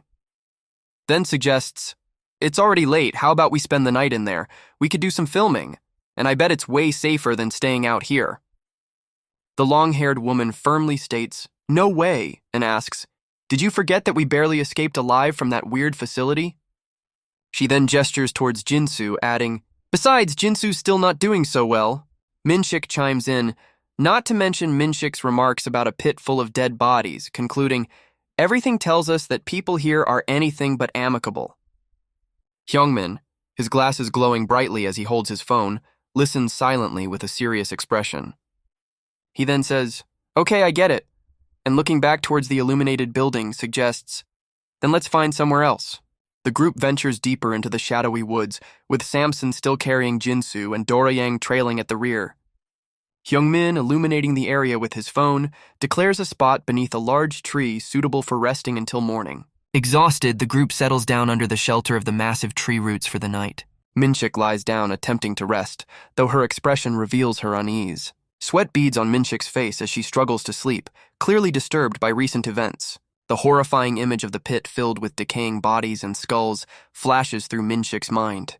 Wide-eyed with fear, Minshik thinks to herself, "Shit, this is just effing terrifying." Lying there, she internally questions the meaning of the dead bodies and the nature of the island. A sudden stepping sound nearby causes Minshik to look up sharply, her senses on high alert. Hyungmin stands watch, his glasses glowing eerily in the darkness as he peers into the woods. Minshik, startled, exclaims, "Geez, Samson, you scared me," then asks, "What's up? Everyone's asleep already." Hyungmin, his glasses reflecting the darkness, turns and questions, "Samson?" looking for the other man. The scene cuts to the dinosaur-like creature, lying dead with the axe embedded in its skull amidst a pile of bones. Suddenly, the creature's eye snaps open, glowing an ominous, fiery red. Despite the grievous injury, the monstrous creature lifts its bloodied head, its red eye glaring intensely. Elsewhere, the real Samson stands alone, looking around the dark, unfamiliar woods. He finds himself in an area with oversized ferns and giant dragonflies, indicating a strange environment. Samson looks down at Jinsu, who is lying on the ground, muttering incomprehensibly. He tries to rouse Jinsu, asking, "Jinsu, you up? How are you feeling?" But Jinsu only mumbles in response. Jinsu remains under a makeshift cover, continuing to mumble unintelligibly. Samson reaches out towards Jinsu, asking, "Jinsu, are you all right?" A pale hand extends towards the unconscious Jinsu. A monstrous, fleshy appendage suddenly whips past Samson, who reacts with a startled cry. The grotesque limb grabs Samson, who screams in pain and shock. A horrifying creature, seemingly composed of multiple bodies with Jinsu's head visible, emits a guttural sound. Samson is pulled closer by the monstrous entity, his face contorted in terror. Minshik, witnessing the horrific scene, shouts out, "Hyuk!" The creature drags Samson away as he screams, while Minshik watches in abject horror. Helk, panting heavily, turns to Minshik and demands, "Geez, why are you screaming?" He then looks at Jinsu lying on the ground, remarking, "Sorry, I must have dozed off." Dorang, looking worried, tells Helk she can't see Samson or Minshik. Helk, with a surprised expression, turns and asks, "What?" as the long-haired woman also appears concerned. Helk asks if anyone knows the time. The long-haired woman admits she fell asleep quickly, and Dorang wonders how they all slept so soundly, while Helk rationalizes it's due to their mental and physical stress, including swimming. Peering into the dark surroundings near the large tree roots, Helk wonders aloud, "Where did these two go?" The long-haired woman voices her fear that a monster might have taken them, but Helk reasons that for such a scenario, there would be signs of a struggle, as Dorang reacts with an eek. Dorang, with a troubled expression, then nervously asks, Then where?" As the three of them stand together in the dim light, Helk thoughtfully says, "Filming?" While Dorang looks puzzled. Jinsu, now sitting up and looking somewhat recovered, interjects that Samson and Minshik mentioned going to do some filming, and even took the camera with them. The long-haired woman asks Jinsu how he's feeling and when he woke up, while Dorang, looking surprised, questions how he knew they went filming. Jinsu explains that he woke up because he heard Samson and Minshik talking, with a visual flashback showing the two of them whispering as he lay nearby. Jinsu states, "I think it's been about an hour, but they still haven't come back yet." The long-haired woman angrily deduces, "They must be at the place where I said we mustn't go," adding, "They just snuck out on us." Dorang, standing with Helk, exclaims, "I can't believe he's risking himself just for the WeTube," then complains, "We're stuck out here because of that in the first place." Helk, looking away, thinks that his priority should be getting them out safely, and questions how he could be so selfish. Dorang, frustrated, shouts, "Ugh, whatever," and declares, "If they don't come back until sunrise, let's just go. I'm so done with them." The long-haired woman questions Dorang, "Dorang, how can you say that?" and insists, "We have to go save them." Dorang retorts, "Are you kidding me? They ignored us and went anyways. So why should we save them?" The long-haired woman, aghast, asks Dorang, "Are you even listening to yourself? How can you readily say we should leave them behind?" Dorang sarcastically replies, "Aren't you just a smartass, huh?" Dorang firmly states, "Enough," as she and the long-haired woman face each other. Helk, looking determined, announces, "I'll go." The long-haired woman immediately objects, "What are you talking about? We need to stick together," and then implores, "Who knows what happened to them? Please don't do this, Helk." Turning back slightly, Helk reasons, "If we make it back by ourselves, who's gonna pay us for all this?" before stating, "Not sure about you, but I came for the money." With an incredulous look, the long-haired woman exclaims, "Is money that important to you? Our lives are at stake." Helk confirms with conviction, "Yes, it is that important to me." The long-haired woman scoffs, "No wonder Samson treats you like shit," as Helk glares down. A close-up reveals Helk's eye filled with sudden anger. He takes a menacing step towards her, demanding, "What did you just say?" Dorang watches the confrontation with a worried expression, a bead of sweat trickling down her temple. Jinsu, his glasses still glowing, emerges from the bushes with the blonde woman, inquiring, What's going on?" and then asks, "Why's everyone up?" as leaves stir. Jinsu, with his glasses still glowing, asks what, as the others look towards him and the blonde woman. The long-haired woman exclaims, "Samson, where the hell have you been?" adding, "We thought you'd gone missing, so we were just about to go looking for you." Jinsu, still appearing as Samson with glowing eyes, waves dismissively and claims, I had to take a leak," while the blonde woman beside him smirks. The long-haired woman angrily retorts, "Don't you lie to us!" then questions, "You went to take a leak together?" Jinsu, as Samson, feigns innocence, asking, "Why are you so cranky?" and explains, "I felt scared, so I asked Minshik to come with me." Helk interjects, explaining, "'Cause you seem to be digging for more trouble when we're already stuck in a situation where just breathing loud could put us in danger," and then reveals, "And Jisoo heard you two talking about going filming." Jinsu, as Samson, looks away with a slight frown, asking, "What are you talking about?"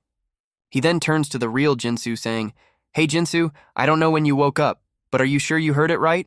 The real Jinsu, looking slightly bruised, replies, I just told her what I heard. Jinsu, still disguised as Samson, lectures, you can't say things just because you think you hear them. And then questions, what if you got it all wrong? You weren't yourself, Jinsu, considering your condition. Jinsu, still disguised as Samson, asks if everything the real Jinsu thinks he heard becomes a fact, then suggests he could similarly claim Jinsu was faking his illness to make everyone believe it. He then turns to Dorang, asking if he's wrong, to which she hesitantly concedes, well, if you put it that way, but Jinsu as Samson glares at the real Jinsu, telling him, Hey Jinsu, if you don't like me, just say it to my face. He continues his admonishment, warning the real Jinsu, don't go behind my back and stir shit up. Minshik, the blonde woman, exclaims, freaking unbelievable. Then tries to placate Jinsu as Samson, saying, Samson, don't be so upset, as Hyungmin and Daye look on. Minshik further attempts to mediate, claiming, Daye just got it all wrong, you know. She doesn't have any ill intentions, right? While Daye looks away. She then shifts the blame, stating, honestly, it's all on Jinsu. So everyone, no hard feelings, yeah? As the real Jinsu looks down, his arm bandaged. Minshik then asks Jinsu as Samson, but Samson, seriously, what's wrong with Jinsu, that bastard? To which he, holding his phone, replies, I know, right? The real Jinsu lets out a frustrated ugh as he glares, his face showing dirt and scrapes. Suddenly, the real Jinsu snatches the phone from Minshik's hand, causing her and Youngmin to react with surprise. Minshik, panting, exclaims, What the hell? Then yells, You little shit! Give that back! The real Jinsu, looking disheveled and breathing heavily, clutches the phone to his chest.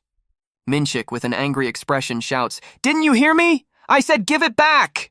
Jinsu, his face dirty and determined, demands, Apologize to me.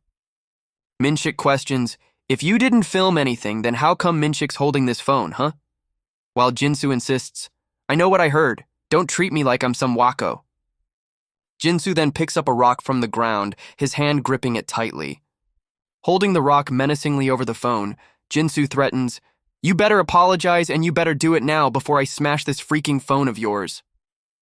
Hyungmin, still disguised as Samson with glowing glasses, calmly tells him, Go ahead, then questions, But what if we didn't film anything? Don't you think you should at least double-check before jumping to conclusions? Jinsu, holding the phone, declares, Fine, let's do the double-checking right now, as his finger hovers over the gallery app. Hyungmin, as Samson, with a stern look and glowing glasses, warns, Jinsu Kim, you're making a mistake. Jinsu, with a determined look, presses the phone screen, stating, We'll find out soon, won't we? On the phone screen, Hyungmin, disguised as Samson with glowing glasses, and Minshik appear in a video with Hyungmin greeting, Hi, y'all. How are y'all? I've got something big for you. Dorang and the long-haired woman watch the phone as Hyungmin in the video asks, Shall we get started? The phone displays a Samson TV video thumbnail titled, What if you found the thang in your friend's purse? Featuring a hidden camera setup with text bubbles like, It's not what you think, and no plot, no editing, a RL scenario by our hidden cameraman. A confused Jinsu mutters, Huh? This is not it. As the video on the phone shows Hyungmin, as Samson, asking viewers to subscribe and hit the thumbs up. It dawns on Jinsu that even after changing the view settings to most recent and checking every single listed folder, the new footage isn't there. Frantically swiping through the phone, Jinsu exclaims, This can't be, while Hyungmin, as Samson, taunts, You can't find what you're looking for, can you? Hyungmin, still disguised as Samson with glowing glasses, sternly tells Jinsu Kim, I told you that you were making a mistake. Minshik suddenly delivers a powerful kick to Jinsu, shouting, You little shit! Minshik and the long-haired woman angrily confront the fallen Jinsu, Minshik yelling, How dare you accuse us? While the long-haired woman pleads, Please don't!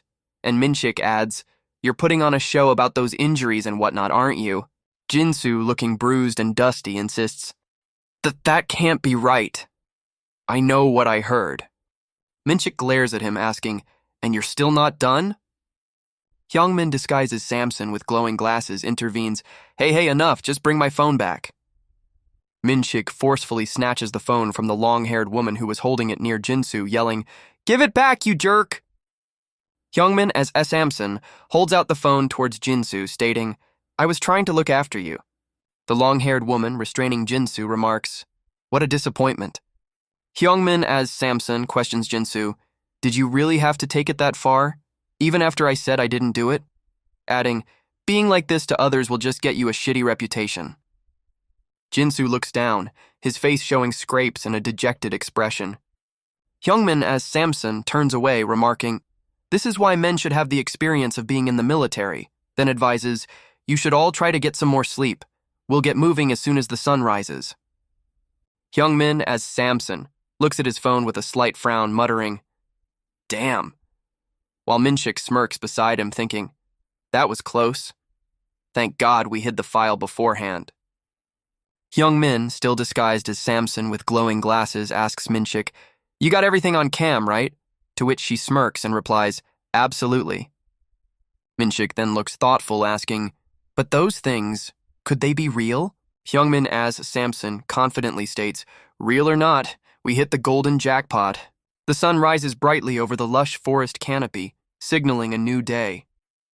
As morning light filters through the trees, the group, led by Hyungmin as Samson, makes their way through the woods.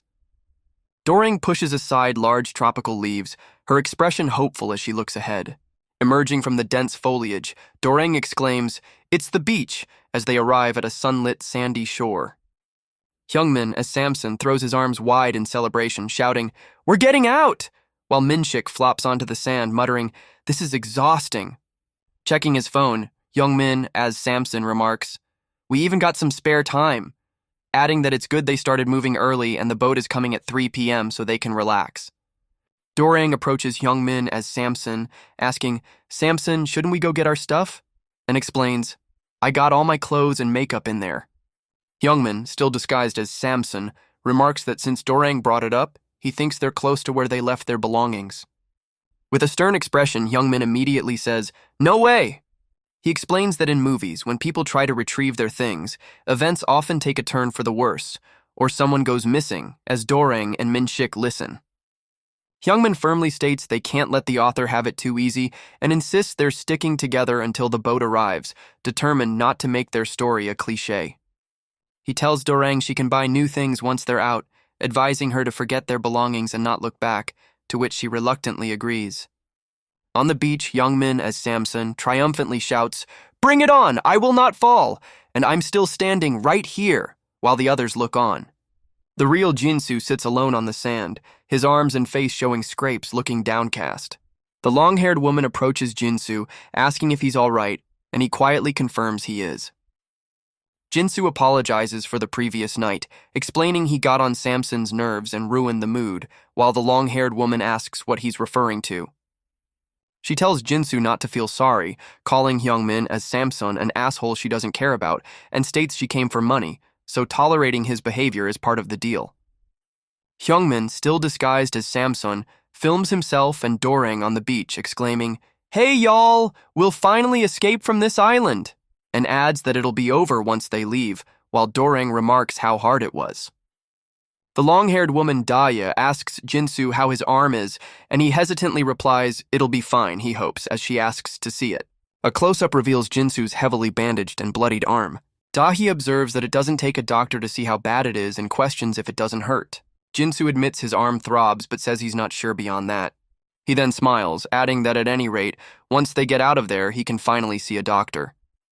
Minshik approaches, sarcastically remarking, "Look who's smiling now. You being in pain was all a bullshit, wasn't it?" While Jinsu tries to deny it, mentioning what he went through because of her. Minshik then turns to Daya, cheerfully stating they'll be done with the island soon and suggests they grab some drinks later to celebrate their grand escape. Dorang enthusiastically chimes in, "What? Drinks? Count me in." Dorang runs excitedly towards the water, exclaiming, "I can't wait to have an ice-cold beer," as Minshik agrees, and Jinsu suggests they all do that. Hyungmin, disguised as Samson with glowing glasses, asks Dorang, "Samson, what do you say?" and then declares, "I'm down! You're my comrades after going through all that together. Oh, whatever, it's my treat, y'all." Dorang and Minshik cheer excitedly, with Dorang shouting, "Whiskey!" and Minshik yelling, "Beef!" Hyungmin, as Samson, enthusiastically responds, "Why not? Anything you want to eat." The real Samson remains silent with a stoic expression, as the others celebrate with a bwahaha and yai. Hyungmin as a Samson turns to the real Samson, calling out, "Hey, Hyungmin Kim, you've been so mouthful all this time. What's up with this sudden silence now that we're about to leave?" Looking at the real Samson, Hyungmin, still disguised, continues, "See? Why would you act up like that in front of me, when you know it'll come down to this at the end?" Hyungmin as Samson smirks and asks, "Awkward, huh?" Then states, "I'ma keep an eye on you going forward. You got that? I'll teach you how to behave." The real Samson looks on as Hyungmin as Samson asks, "What's with that face? What? You got something to say?" To which Samson quietly replies, "No, Samson." Hyungmin as Samson pats the real Samson's shoulder, exclaiming, "Loosen up, man. It's such a good day. The road to success awaits us once we get out of here," while Minshik and Dorang look on. Dorang, shielding her eyes and looking out at the sea, shouts, "Hoonk!" as she spots a boat, then exclaims, "Samson! Isn't that the boat?" Hyungmin, disguised as Samson, exclaims, "Oh, that's right, that's the one," as he, Dorang, and Minshik cheer, "Finally, we're leaving." The long-haired woman, Daye, remarks to Jinsu, It was so effing tough," as they watch the others. The real Samson, with his arms crossed, calls out, "Hey, gather up!" Then announces, "Let's film the last episode of our survival log." Hyungmin, as a Samson, starts filming, greeting, "Hi, y'all," and declaring, "Our 2 days-long real survival log is finally coming to an end, with Dora-Aang and Minshik in the frame." Continuing the video, Hyungmin, as Samson, says, "As you can see, we've made it through, and now we're about to get out of this island." Then asks, "Please subscribe to my channel if you haven't already." As Hyungmin, as Samson, reminds viewers, "And don't forget to set the notification alarm." The approaching boat suddenly explodes in a fiery blast behind them. Hyungmin, as Samson, along with Dorang and Minshik, look on with shocked and sweating faces at the unexpected explosion. From the beach, the group watches the massive fiery explosion and plume of smoke rising from where the boat was. Dorang and Minshik look back in bewildered alarm, with Minshik uttering a confused, "Huh?" The burning wreckage of the boat is visible on the water as unseen characters question, "What the hell just happened? And why did the boat blow up?" The long-haired woman Daye asks with a stunned expression, Samson, was that boat ours?" Dorang wonders aloud why it blew up so suddenly, while Minshik questions if this is some kind of prank. Then Dorang insists a normally running boat wouldn't just explode, exclaiming, "It's not funny, Samson." Hyungmin, still disguised as Samson with glowing glasses, responds with a grim and sweaty face, "No." A piece of wreckage displaying the name Hedong confirms their fears as Hyungmin finishes, "Iwik, our boat." Minshik, looking aghast, asks, "So then, our boat just blew up out of the blue?" Before desperately questioning, "Then, how are we going to get out of here?" Hyungmin, as Samson, his face still etched with worry, admits, "I don't know." The entire group stands on the shore, helplessly watching the fiery remains of their vessel smoke on the horizon. Minshik frantically urges Hyungmin as Samson, "Samson, try calling someone," while Dorang looks on anxiously. Holding his phone, Hyungmin as Samson replies with frustration, "That's exactly what I've been doing, man." His phone screen reveals no service and only 11% battery remaining, prompting him to exclaim, "Damn it, I'm almost out of battery!" Dorang anxiously questions Hyungmin, disguised as Samson, about their fate, while he, holding his phone aloft, expresses confidence they'll find a signal where they previously live-streamed. He then sprints towards the shoreline, phone still raised, desperately pleading for a signal as Minshik advises switching to low power mode to conserve battery. Nearby, the real Samson asks the long-haired woman if she witnessed the boat's explosion, to which she replies she didn't, as Hyungmin, as Samson, sarcastically dismisses Minshik's battery-saving tip. Jinsu, meanwhile, paces the beach, asking Minshik if she recalls their live-streaming spot, and she suggests it was near a particular boulder. Jinsu then stares out at the smoldering remains of their boat on the distant water. Frustration mounts as Jinsu exclaims his inability to get any phone signal. A close-up shows a dirt-stained hand applying pressure to a heavily bandaged leg. Hyungmin, as Samson, his glasses glowing, announces with alarm that his phone battery is down to 5%, as Minshik watches with evident worry. Dorang, Tears welling in her eyes, despairingly asks what they are supposed to do, fearing they are all doomed if the phone dies. Minshik calls out to Hyungmin as Samson to wait, as she and Dorang observe his continued frantic attempts to find a signal. The long-haired woman asks Hyungmin, disguised as Samson, if he didn't bring any power bank. Minshik exclaims, "Oh, right," as she and Dorang look on, with Dorang then asking where his power bank is. Hyungmin, as Samson, hesitantly replies that Wonshik and Seongkun had them. Minshik and Dorang exchange a worried, silent glance. Hyungmin, as Samson, then asks if they all brought power banks too, wondering where they are in their bags and suggesting they go find them. A dramatic close-up shows several disconnected charging cables and power banks lying around.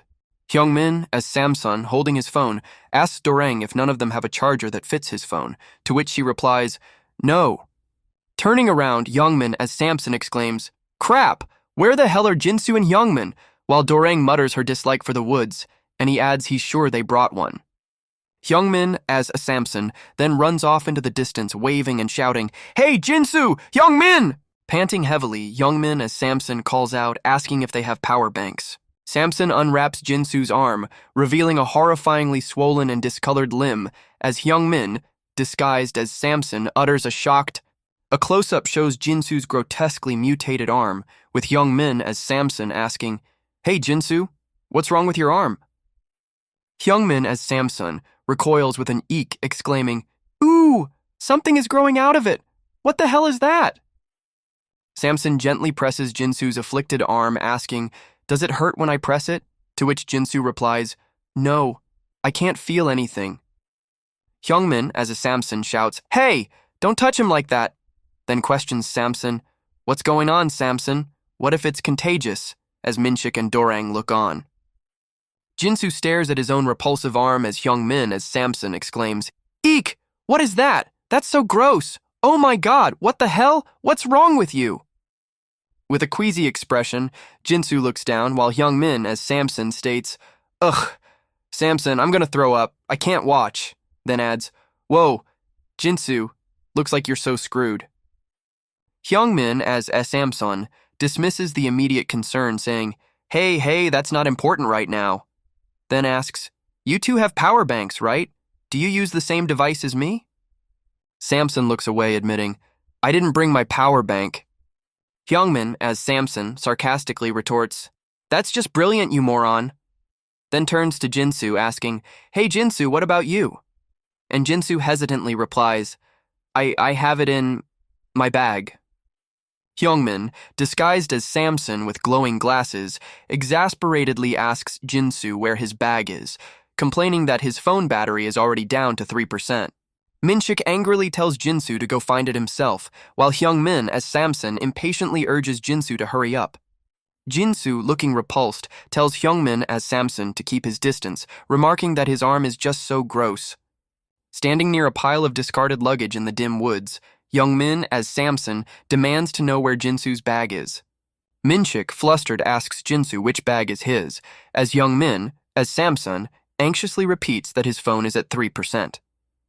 Jinsu hesitantly points to his bag, and he and Minshik begin to lift it.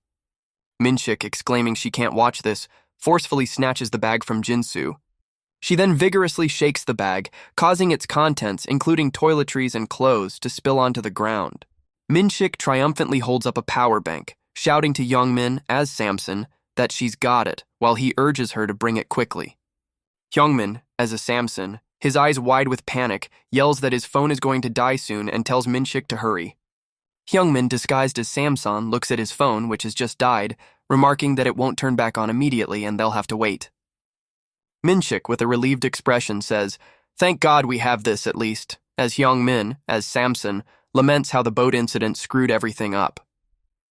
Hyungmin, as Samson, suggests they head to the shore, as the scene shows their discarded belongings on the forest floor. Jinsu is shown with a grim and dirt-stained face looking silently ahead. Jinsu sits alone at the edge of the dark woods, his bag beside him. The group is now on the beach, with the waves crashing gently on the shore.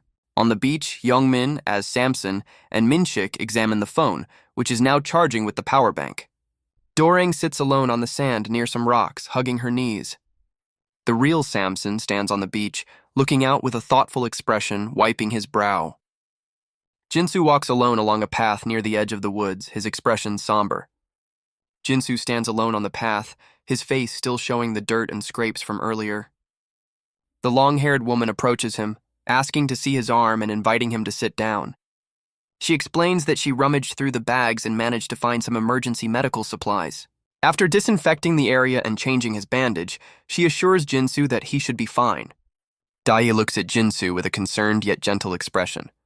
Overcome with emotion, Jinsu starts to weep, choking out the question of whether they'll actually escape. As he continues to cry, he voices his fear about whether he'll reach a hospital before it's too late for his arm. Dahye offers a comforting smile, telling him not to be silly and reassuring him that because they can charge Youngmin's phone thanks to him, they will all get out. They sit together at the edge of the dark woods, a somber mood between them. In the distance, partially hidden by the trees, Samson stands watching the woods. Dahye gently supports Jinsu, who looks distraught, his bandaged arm a stark reminder of his injury. Youngmin, still disguised as Samson, abruptly calls out, "Hey, Jinsu!" as he approaches the pair. Holding up the power bank Jinsu provided, Youngmin, as Samson, questions with glowing glasses, "You didn't charge this?" Jinsu, his face dirty and surprised, stammers, "What? That can't be..." Youngmin, as Samson, displays the power bank, its single red light indicating a near-empty charge, and demands, "Then what's this?" A look of realization dawns on Jinsu's bruised face as he murmurs, "Oh," then admits, "I forgot." Youngmin, as Samson, his expression hardening with disbelief and anger, repeats, "I forgot?" Losing his temper, Youngmin, as Samson, berates Jinsu, shouting, "You little shit!" and then exclaims, "What kind of dipshit forgets to charge his power bank when going to an island?" His voice filled with fury, Youngmin, as Samson, yells, "We could have all lived if only you'd charged it!" Minshik, the real Samson, and Dorang arrive on the scene, with Minshik asking, "What's going on?" while Dorang adds, "Are you sure it's not charged?" Youngmin, disguised as Samson, furiously berates Jinsu, exclaiming, "This moron brought his power bank without charging it," and questions, "Are you sure you're a WeTuber?" Continuing his tirade, Youngmin, as Samson, tells Jinsu, "It's the little things like this that prove how prepared you are," then adds, "This is why your WeTube never goes anywhere." Minshik, looking distressed, asks Youngmin, as Samson, "Samson, then what do we do?" while Dorang looks on anxiously. Youngmin, as Samson, with a grim expression and glowing glasses, asks rhetorically, "What do you think?" then states, "We're just stuck here." Minshik panics, clutching her head and shouting, "Wah!" then exclaims, "Shit! What are we gonna do? And I don't want to die here like this!" as Doraeng also screams. The real Samson stands with his arms crossed, looking stoic amidst the commotion, as Minshik continues to wail, "I'm still young." Dahye, the long-haired woman, watches the escalating panic with a concerned and slightly annoyed expression. Jinsu, looking defeated and bruised, laments, "There are still so many things I want to do." Jinsu sits dejectedly on the ground, his bandaged arm resting on his knees, as someone's feet are visible in front of him. Minshik angrily confronts Jinsu, shouting, "If only you had charged your power bank, things wouldn't have gone down like this." Jinsu, looking bruised and bewildered, questions, "Why is that my fault?" Minshik furiously shouts, "Shut the hell up!" then exclaims, "We're all gonna die here!" The real Samson intervenes, grabbing Minshik's arm as she tries to kick Jinsu and firmly says, "Enough!" while Minshik yells, "What the hell? Get your hands off me!" Struggling against Samson's grip, Minshik screams at Jinsu, "We're all gonna die because of you! You hear me?" A hand holds the dead phone, its screen black, as a voice exclaims, "We're doomed!" Youngmin, still disguised as Samson with his glasses glowing brightly, looks on with a grim expression. A montage flashes through Youngmin's, as Samson, past WeTube achievements, from early days to celebrating 1 million subscribers, before settling on him standing alone, phone in hand, glasses luminous. Youngmin, as Samson, stands holding his phone, his glasses glowing, while the real Samson and Minshik are visible in the foreground, looking weary. With a determined glint in his glowing glasses, Youngmin, as Samson, thinks, "You have no idea how I've made it this far. I won't let this ruin me." Dahye, the long-haired woman, steps forward and shouts, "Stop it, all of you!" as the rest of the group, including Minshik, Samson, and Jinsu, look towards her. Hyungmin, still disguised as Samson with glowing glasses, acknowledges, "Yes, we're stuck here, but that doesn't mean we're gonna die here." The real Samson, with Minshik beside him, urges them, "Pull yourself together and think about it. If we make it out of this island..." As Dorang, Dahye, and Jinsu listen intently, Samson finishes his thought, "The success you all want so badly will be waiting for you." Hyungmin, as S. Samson, challenges the group, "Are you going to keep standing there in panic and blow this once-in-a-lifetime chance?" An aerial view shows the small figures on the vast beach as Young Min, as Samson, internally vows, "I'll survive no matter what. Get out of here and leave my mark." Hyungmin, as Samson, steps forward, with Daya, the real Samson, and Minshik following, asserting, "Isn't that why you came all the way out here? Nothing's changed." Turning his back to the others and facing the imposing landscape, Young Min, as Samson, rallies them, "So everyone get it together. You gotta put all in if you want to succeed." The entire group, consisting of Jinsu, Dahye, Dorang, Samson, and Minshik, stands united with determined expressions. They begin to walk away from the beach, heading towards the distant tree-covered mountains. Hyungmin, as Samson, approaches the area where their discarded bags lie, a rustling sound emanating from the nearby foliage. Hyungmin, still disguised as Samson with glowing glasses, instructs them to grab everything useful, acknowledging they don't know how long they'll be there. He advises them to take only what they truly need and then return to the shore, as the woods are dangerous, while someone gathers chocolate bars into a bag. Minshik, while packing, looks up nervously as rustling sounds come from the surrounding undergrowth. The real Samson sits nearby, calmly sharpening a knife, while Minshik looks back towards the sounds. Samson's eyes narrow with focus as he tests the sharpness of the blade he's just honed. Dorang stands alone in the dim woods holding a small container, while Minshik and Hyungmin, as Samson, are visible further back. She reaches down and grips the hem of her dark gray tank top. Dorang lifts her shirt, revealing an intricate large tattoo of a koi fish and flowers covering her entire back. Her hand opens a small pink shell-shaped compact mirror. With a thoughtful expression, Dorang gently taps the closed compact mirror. Inside the compact, Dorang looks at a cherished photograph of herself smiling brightly, flanked by two young boys. She holds the picture with a somber expression, lost in thought amidst the darkening woods. The sun dips below the horizon, painting the sky with hues of orange and purple over the desolate beach. Hyungmin, still appearing as Samson with his glasses glowing, turns to the group and asks, "Is everyone here?" Dorang, Minshik, the real Samson, Dahye, and Jinsu stand assembled on the shore facing him. Minshik, looking towards Hyungmin as Samson, inquires, "Samson, what's the plan now?" With a thoughtful look, Young Min, as Samson, responds, "The plan? Just hang in here as long as we can." Dorang, her brow furrowed, questions his simple strategy. "Huh? That's all?" Hyungmin, as Samson, confidently elaborates, "I got like over 3 million subscribers. Once it clicks that we've gone lost, someone will report." He then firmly states their intention to remain on the beach until help arrives, dismissing a return to the woods as a predictable trope. Hyungmin, still disguised as Samson, declares with glowing glasses, "We will not move an inch from this shore," adding that if this were a story, the writer would be anxious. Under a dark, vast sky, the small group huddles around a crackling campfire on the beach, a lone tent pitched nearby. Hyungmin, as Samson, with his glasses still luminous, sits by the fire with Dorayang and Jinsu, who looks towards the flames. The real Samson sits alone on a gentle slope overlooking the dark landscape, his posture somber. Daya, the long-haired woman, approaches Samson, calling out, "Helk!" as they sit together. She then apologizes, "I'm sorry about last night," and clarifies, "I mean, what I said about how Samson treats you and all." Helk, with his distinctive haircut, listens silently, his expression unreadable in the dim light. Daya continues to look at Helk, her expression earnest as she speaks to him.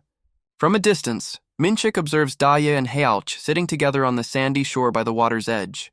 Minshik, carrying a bundle of firewood, exclaims, "Ha! Damn it!" then wonders aloud, "Why are those two together?" Minshik, carrying firewood, tells Jinsu, who is sitting by the fire, "Scoot over, you shit," to which he replies, "Oh." As she walks past him, Minshik advises Jinsu, "Don't get in the way and go to a corner if you're sick." Jinsu's bandaged and discolored hand with visible veins grips a couple of sticks. Moonlight filters through the dense, dark canopy of the forest. The bloodied, dinosaur-like creature with a glowing red eye peers through the jungle foliage, emitting a low growl.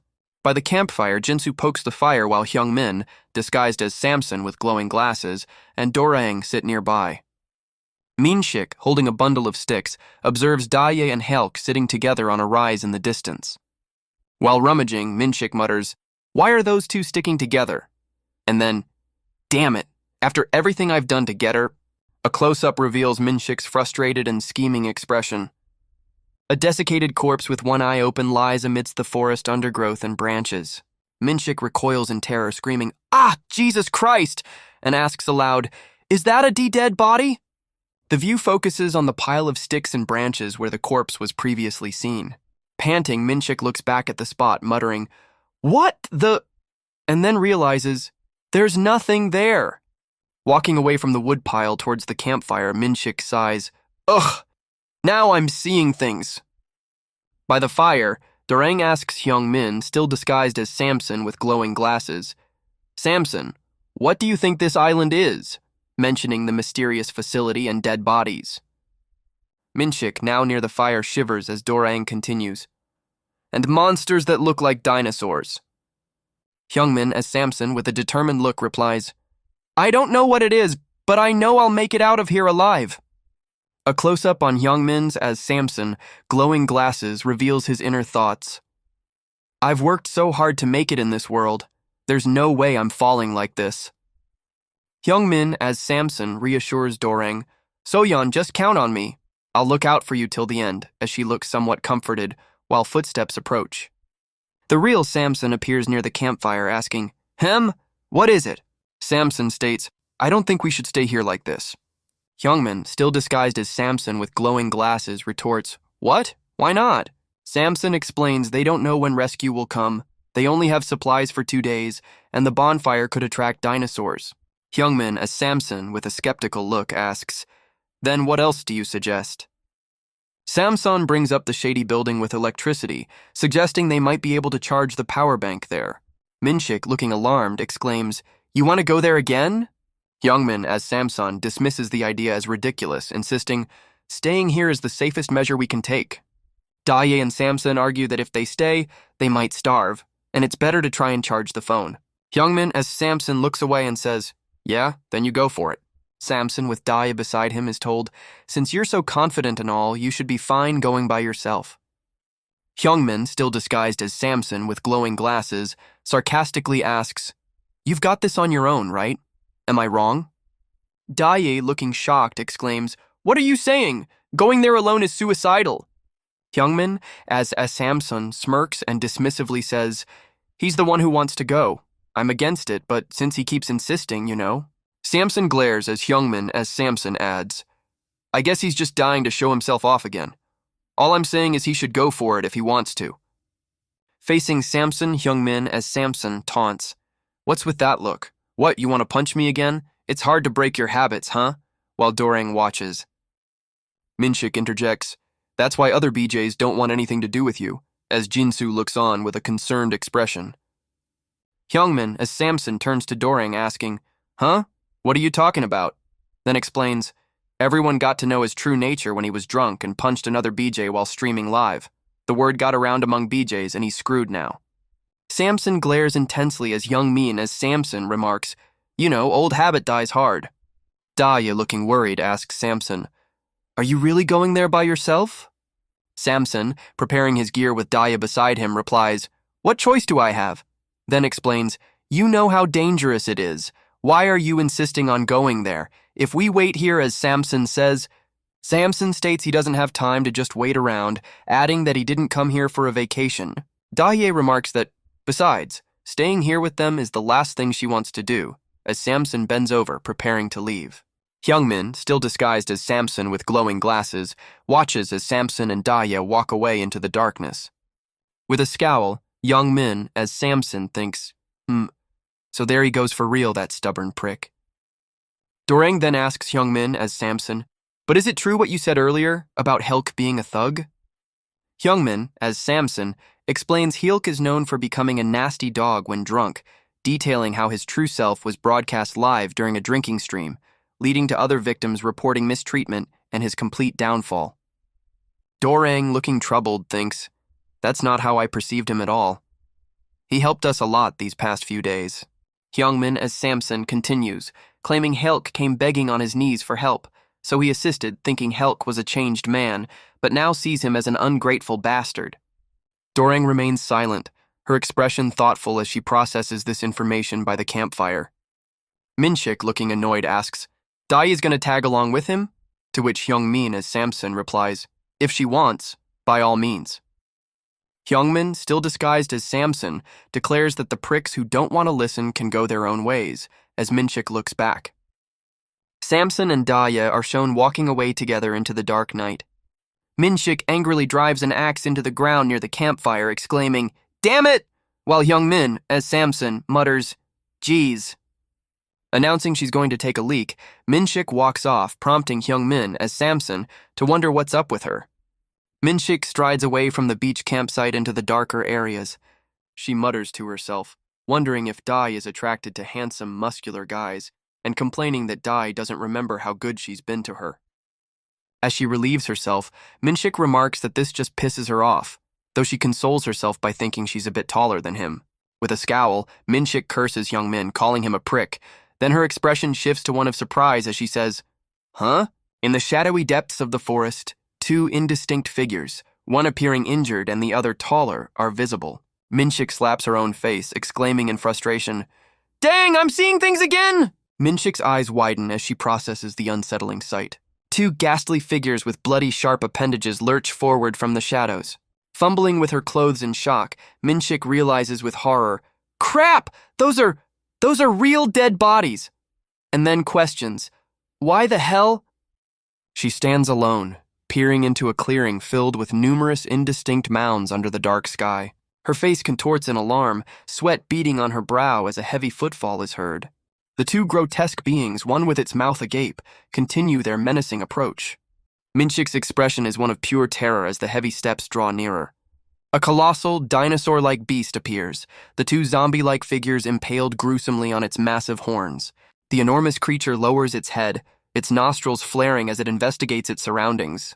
Its snout hovers near the ground by Minshik's feet, taking in her scent.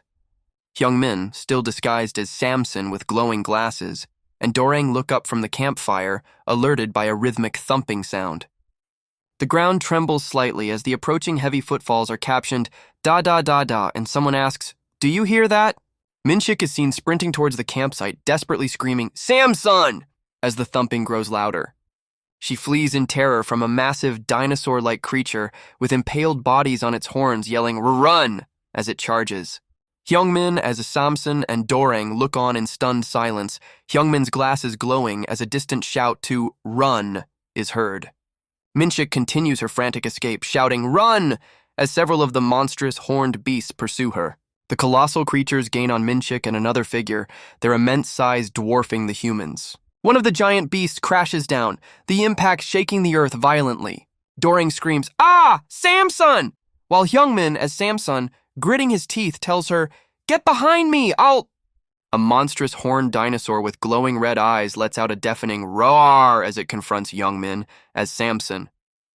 As the monster roars, Hyungmin, still disguised as Samson with glowing glasses, exclaims, "Crap, crap," and starts to flee, prompting Dorang to shout, "Samson, where are you going?" Minshik sprints desperately, panting heavily as she tries to escape the pursuing beasts. Her foot catches on the uneven ground, causing her to stumble mid-stride. Minshik crashes to the earth with a loud cry of, "Ah!" Lying on the ground, she turns her head, her expression one of fear. Suddenly, someone yanks Minshik backward, pulling her away just as a monstrous creature lunges. Minshik's eyes widen in shock at the sudden intervention. She lands on the ground again, wincing in pain and uttering, "Ow." The real Samson, looking back with a concerned expression, calls out, "Hyungmin!" The blonde woman, her face contorted in alarm, shouts, "Everybody stay calm!" As Hyungmin, as Samson, and Jinsu look on with surprise. The real Samson urgently directs everyone to the woods, then reiterates, "Everyone, run to the woods." With the ground trembling, the group, including Hyungmin disguised as Samson, Minshik, Dorang, and Jinsu, flees from a massive horned dinosaur with glowing red eyes. Dorang sprints with determination, glancing back as the earth continues to shake beneath them. The enormous horned beast with luminous red eyes closes in on Dorang from behind. As the creature slams down, Dorang narrowly avoids it, letting out a terrified scream from the force of the impact. Having escaped the immediate danger, the reunited group, now including Daya and the real Samson, catches their breath, all panting heavily. From the shadowy woods, a monstrous roar is heard, accompanied by the alarming observation, "They're turning around!" Daya, still catching her breath and wiping sweat from her forehead, remarks to Samson, "I thought you'd left already." Samson explains his return, stating, "I had, but I rushed back after I heard someone scream." Dorang, her eyes wide with realization, exclaims, I know what type of dinosaur that was," then identifies it as a triceratops, questioning if this confirms they are on a dinosaur island. Someone remarks with relief that thankfully the trees provided cover, and it seems they've lost their pursuers. Hyungmin, still disguised as a Samson with glowing glasses, declares that now the dinosaurs are gone, they should get back out of the woods, as it isn't safe there either. The real Samson firmly disagrees, reminding Hyungmin as Samson that he warned him about making a fire and leaving traces, which would attract the dinosaurs. Samson explains that the area they just left seems to be the Triceratops' habitat, making it more dangerous to return, while Minshik reacts with an eek, and Jinsu looks worried. With a determined look, Samson states that since there's no place to go back to, they'll have to come with him. Hyungmin as Samson gives a sideways skeptical glance, his glasses still glowing. Internally, Hyungmin as Samson wonders what that moron Samson is saying. Hyungmin as Samson angrily questions if Samson is trying to kill them all and defiantly asks what makes him think they'd go, telling him to go ahead by himself. The real Samson suddenly grabs Hyungmin as Samson by the collar of his shirt. Looking sternly at Hyungmin as Samson, Samson reiterates, "I said don't go." Hyungmin, still disguised as Samson with glowing glasses, angrily demands, "Let go of me."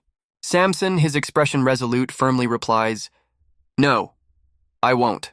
He tightens his grip, stating that if Hyungmin, as Samson, dies, they can't charge the phone, and insists he leave the phone if he's going.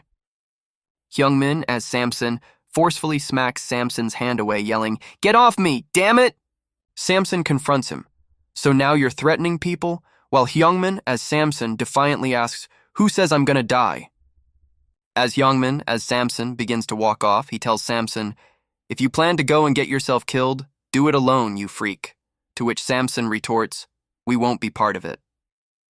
Hyungmin, as Samson, pauses, looking down with his glasses glowing, a moment of silence passing.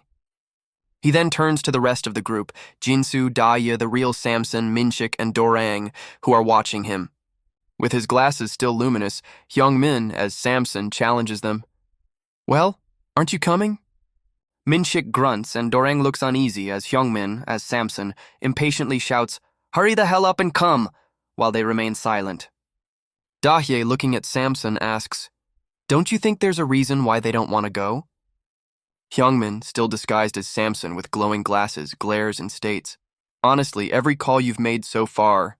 With a furious expression, Hyungmin as Samson finishes, "has been wrong."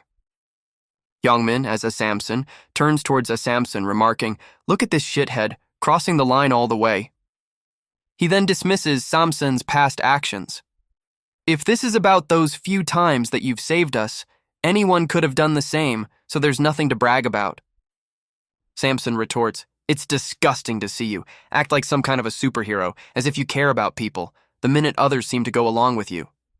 Hyungmin, as Samson, takes a couple of steps closer to Samson, asserting, "I know what kind of pathetic junk you are better than anybody else." He then menacingly asks, "Should I tell everyone what an irresponsible prick you are?" Hyungmin, as a Samson, reveals as Samson's personal struggles, his poor sick mother's in the hospital bed worrying about her medical bills and how to through the day, while her son wasted his time trying to become a firefighter beyond his capability. Then he moved on to doing WeTube, but all he ended up doing was to beat the hell out of a guy during a drinking stream. Jinsu and Daya listen as Hyungmin, as Samson, concludes, "So what did he do in the end? Come running to me, begging for help." Hyungmin, still disguised as Samson with glowing glasses, calls the real Samson a pathetic, irresponsible loser who can't do anything on his own, then questions his attempt to act like a leader. The real Samson glares furiously as Hyungmin, as Samson, says he feels bad for Samson's mother who still believes in him, calling him a scumbag. Hyungmin, as Samson, taunts the real Samson, asking if he's quiet now that he's hit him where it hurts. As Hyungmin, as Samson, remarks on the real Samson acting tough but unable to say anything to his face, the real Samson suddenly lunges forward. A hand firmly grips Hyungmin's as Samson's shoulder from behind. The real Samson delivers a powerful punch to Hyungmin's as Samson's face. Hyungmin, as Samson, is shown with a bruised cheek, looking dazed and muttering, "Huh?" Looking completely bewildered, Hyungmin, as Samson, internally questions, "Did I just get punched?" The real Samson unleashes a brutal barrage of punches on Hyungmin, as Samson, who is now on the ground. Minshik and Dorang look on with horrified, blood-splattered faces as the beating continues. Hyungmin, still disguised as Samson, gets brutally punched in the face, blood splattering as he weakly gasps, "Ack! Stop!" The real Samson, his face spattered with blood and his eyes blazing with fury, glares down and questions, "Stop?" As the savage beating continues, Samson, enraged, shouts down at the battered Hyungmin, "Did you just say stop?" Hyungmin, still disguised as Samson, is pinned and pummeled, letting out a bewildered, "Huh?" as the assault persists. The scene transitions to a flashback of a live stream, where BJ Honghal cheerfully greets his viewers, "What up, viewers? This is BJ Honghal."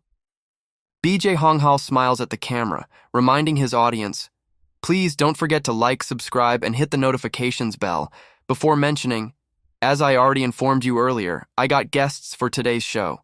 Introducing his guests, BJ Honghal gestures towards Helk.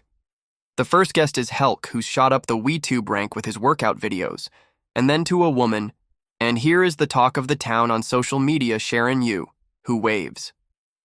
BJ Honghal turns to Heelk, asking, "Hey Heelk, I heard that you used to prep to become a firefighter." To which Heelk replies, "Oh, yes, I was prepping to be a firefighter for a while, but then it didn't really work out. So I thought, how about I upload some WeTube videos?" BJ Honghal encourages Heelk. "Helk, haha, take it easy, don't be so tense." While Helk, looking overwhelmed, admits, "I've never done this big of a live stream, so..." The chat is too fast to read. Looking at Helk, BJ Honghal inquires, "Oh, so this is your first time co-hosting?"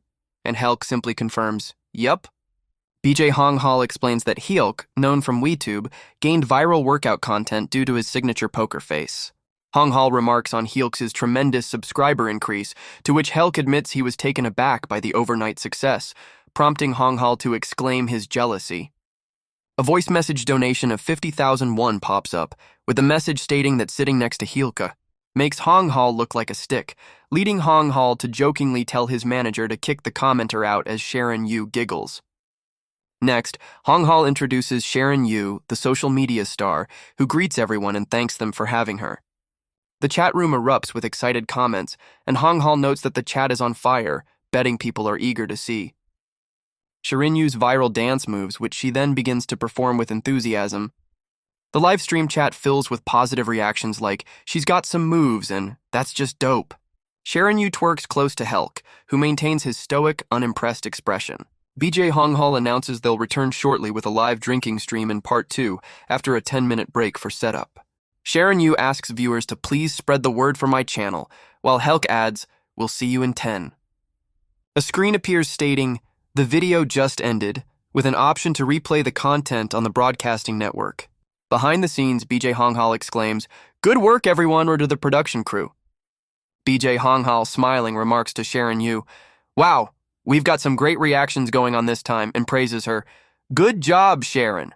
BJ Honghal instructs them to just come back here after 10 minutes. As Helk, walking away, says, "Then I'll go get some water." Sharon Yu approaches Helk, telling him, "Helk, you did a great job back there," to which he hesitantly replies, "What? Oh yeah." Helk looks at his phone, which is flooded with 59 unread messages, many congratulating him on his appearance in Hong Hal's video. Helk thinks to himself, look at how people change just because I appeared on a big channel. A notification buzzes on Heel's phone from University Hospital, stating that hospital bills for someone named Cho haven't been paid.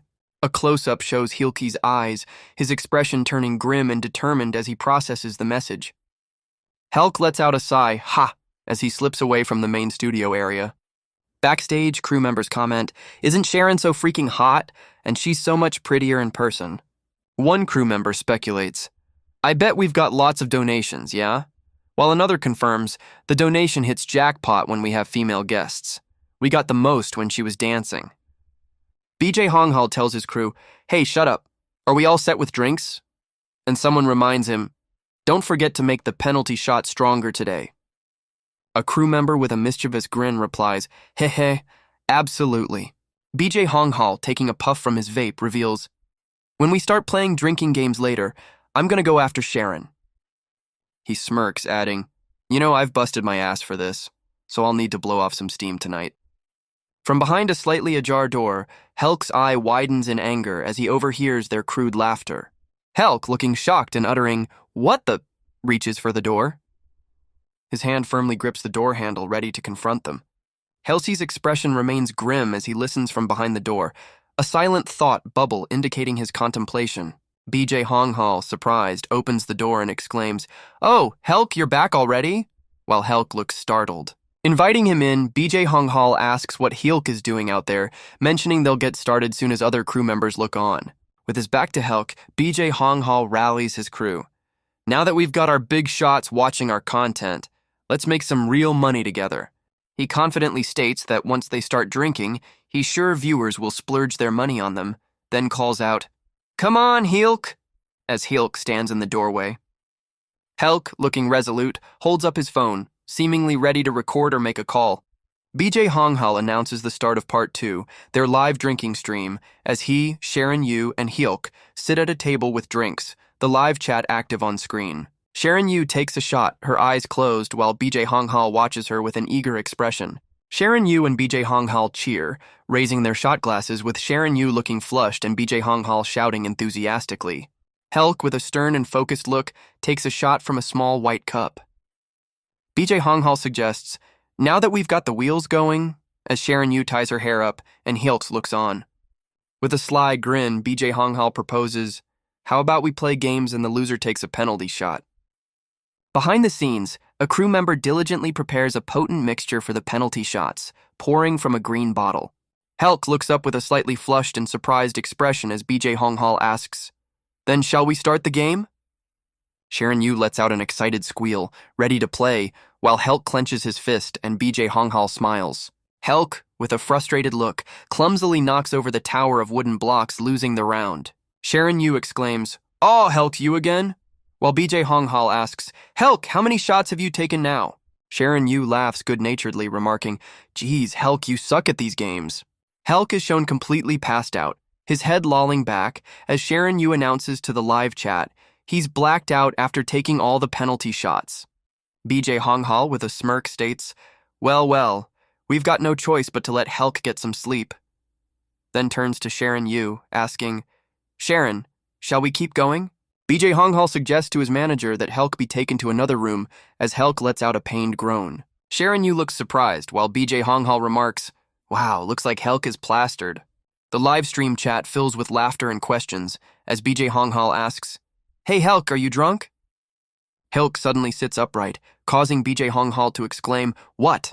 Looking furious, Helk tells BJ Honghal, go to hell, you piece of crap. BJ Honghal looks back, feigning confusion and asking, what? Helk, now fully alert, tells BJ Honghal to get yourself together and asks, you think I don't know what you're planning? BJ Honghal, with Sharon Yu beside him, asks, what's gotten into you, Helk?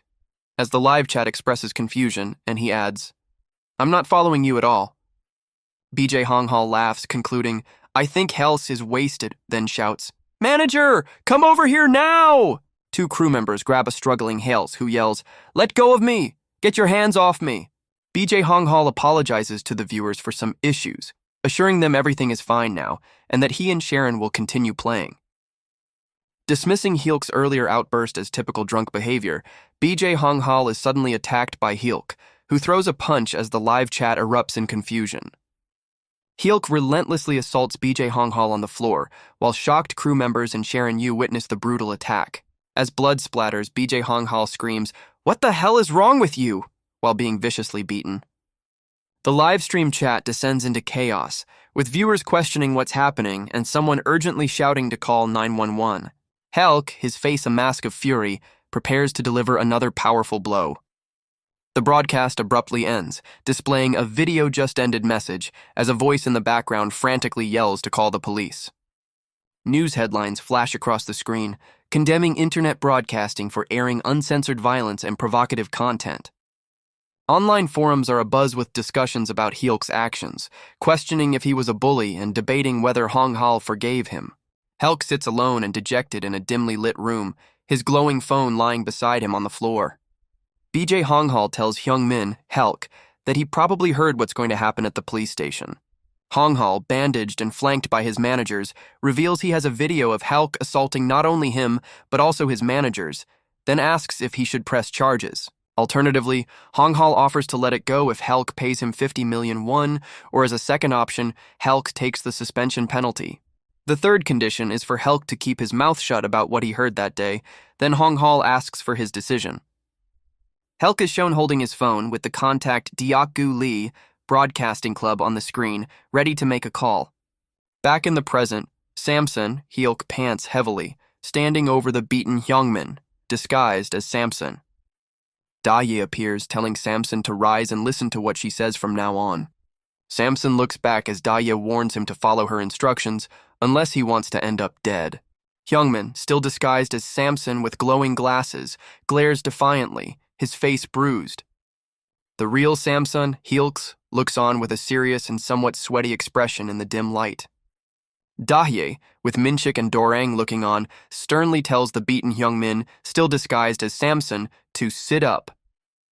Hyungmin, his glasses glowing and face bruised, remains silently hunched over.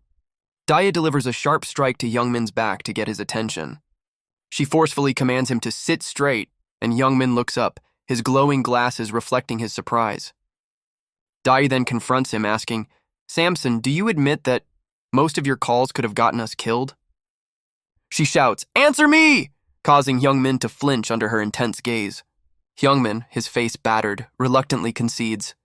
"Yeah, I do!" Leaning closer, Daye presses further. "Then do you also admit that you were wrong?" Hyungmin grunts with evident frustration, his bruised face showing his reluctance. Daye insists on a clear answer, asking, "Do you or do you not?" Hyungmin, still disguised as Samson with his glasses glowing and face bruised, furiously shouts, "You bastard! You think you can get away? After doing this to me?"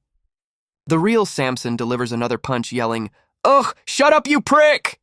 as Hyungmin groans, "Huh!" Hyungmin doubles over, coughing violently and retching, while Samson stands over him.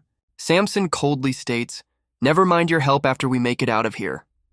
He continues with a menacing glare, "So make sure you don't run into me ever again, but if I ever catch you again talking about me as if you know me, then you can be sure as hell I'll kill you." Samson then demands, "Give me your phone, I'll keep it so you can't do any funny business." Hyungmin remains hunched over and silent, his glowing glasses reflecting the dim light. Samson forcefully strikes Hyungmin again, his eyes wide with intensity. Leaning in close, Samson repeats his demand, "Give it!" Hyungmin, his face battered and glasses still glowing, looks down in silent, reluctant submission. Samson, his foot near Hyungmin's head, states grimly, "Fine, you asked for it." He then declares his intent, "I'll just kill you today," as he continues to stomp on Hyungmin. Daye, with a look of alarm, yells from the edge of the woods, "Stop!" She rushes forward, shouting, "That's enough!" and questions their actions. "What's this? We have to stick together." Facing Samson, Daye implores him, "Get it together, Hyungmin, please!" Hyungmin lies defeated on the ground, face down in the dirt. Samson bends down, his hand reaching to lift Hyungmin's phone from the ground beside him. As Samson takes the phone, Hyungmin's hand quickly moves to grab it back. Hyungmin, his face bruised and glasses glowing, glares defiantly while gripping his phone tightly. Samson looks on as Youngmin's hand trembles, a silent standoff ensuing over the device. Samson forcefully snatches the phone from Youngmin, who yells, "Let go!" Holding the phone, Samson glares at Youngmin, calling him, "You disgusting shit." Samson, now holding a bag, addresses the group. "Listen up, everyone, stay focused and follow me," and states their plan to charge the phone and escape. Jinsu, Minshik, and Dorang look on as Samson tells them, "I don't want anything else from you, just do as I say." Samson looks back at them, warning, "You just saw what happens if you go against me, right?" Youngmin remains hunched on the ground as Samson and the others begin to walk away. Youngmin glares up defiantly, his glasses still glowing and his face bruised. The scene transitions to a dark, misty mountain range under a night sky. Silhouettes of the group are shown walking through the shadowy, uneven terrain. Samson leads the way, with Dorang and Minshik following closely behind him through the dark woods. Daya supports Jinsu, who is panting heavily, while Youngmin, disguised as Samson with glowing glasses, asks if he is all right. The long-haired woman tells Samson that Jinsu isn't doing so well, suggesting they should rest for now and resume moving when the sun rises.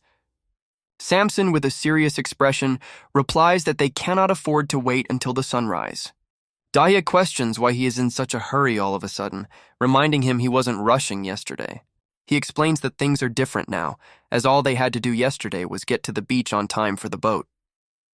The long-haired woman turns, stating she thinks they should listen to Youngmin. Dorang interjects that the longer they stay in the woods, the more dangerous it would be, proposing they find the building first and then get rest there. Daya argues that just because they're in a rush doesn't mean they can get there any faster, especially since they don't know the building's exact location or how long it would take. Samson glares at her, asking if she is trying to go against him. He reminds Daya, who looks on with Jinsu, that he warned them loud and clear about what will happen if they go against him. Samson explains that by the direction the moss grew and branches extended, they can tell where they're headed, estimating they'll arrive within 10 minutes and urging them to hang on. Dorang calls out, "Youngmin!" as she and Daya look towards him. Daya, with a stern expression, tells Samson to wait for me. Dorang asks Samson, "Were you upset earlier?" To which he replies, "I guess." Dorang tells Samson, "You know how Samson is, just try to bear with him."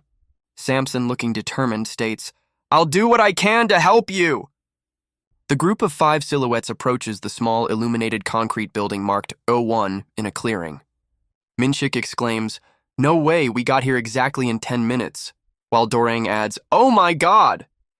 As the group walks towards the building, the sound of heavy rhythmic footsteps approaches them. Youngmin, still disguised as Samson, with glowing glasses and a dirty face, shouts, "Hold on!" Dahi observes, "That's not the building we saw before." Youngmin, still disguised as Samson with glowing glasses, adds, "The number on the building is different." Dorang dismissively asks, "Come on, does the number matter?" Then states, "All we need is electricity." Youngmin, as Samson with a worried expression, says, "No, it doesn't feel right," adding, "I don't think we should go in there." Samson confronts Youngmin, as Samson, asking, "Haven't you had enough?" And then, "How much more do you need me to?" Youngmin, as Samson, forcefully exclaims, "Damn it, I'm telling you, it's dangerous to go in there," and insists, "We shouldn't go in." Dorang, Samson, and Minshik look on with serious expressions. Youngmin, as Samson, looking surprised and bruised, utters, "What?" A dinosaur-like creature with glowing red eyes appears in the woods behind Youngmin, as Samson, who asks, "What is it?"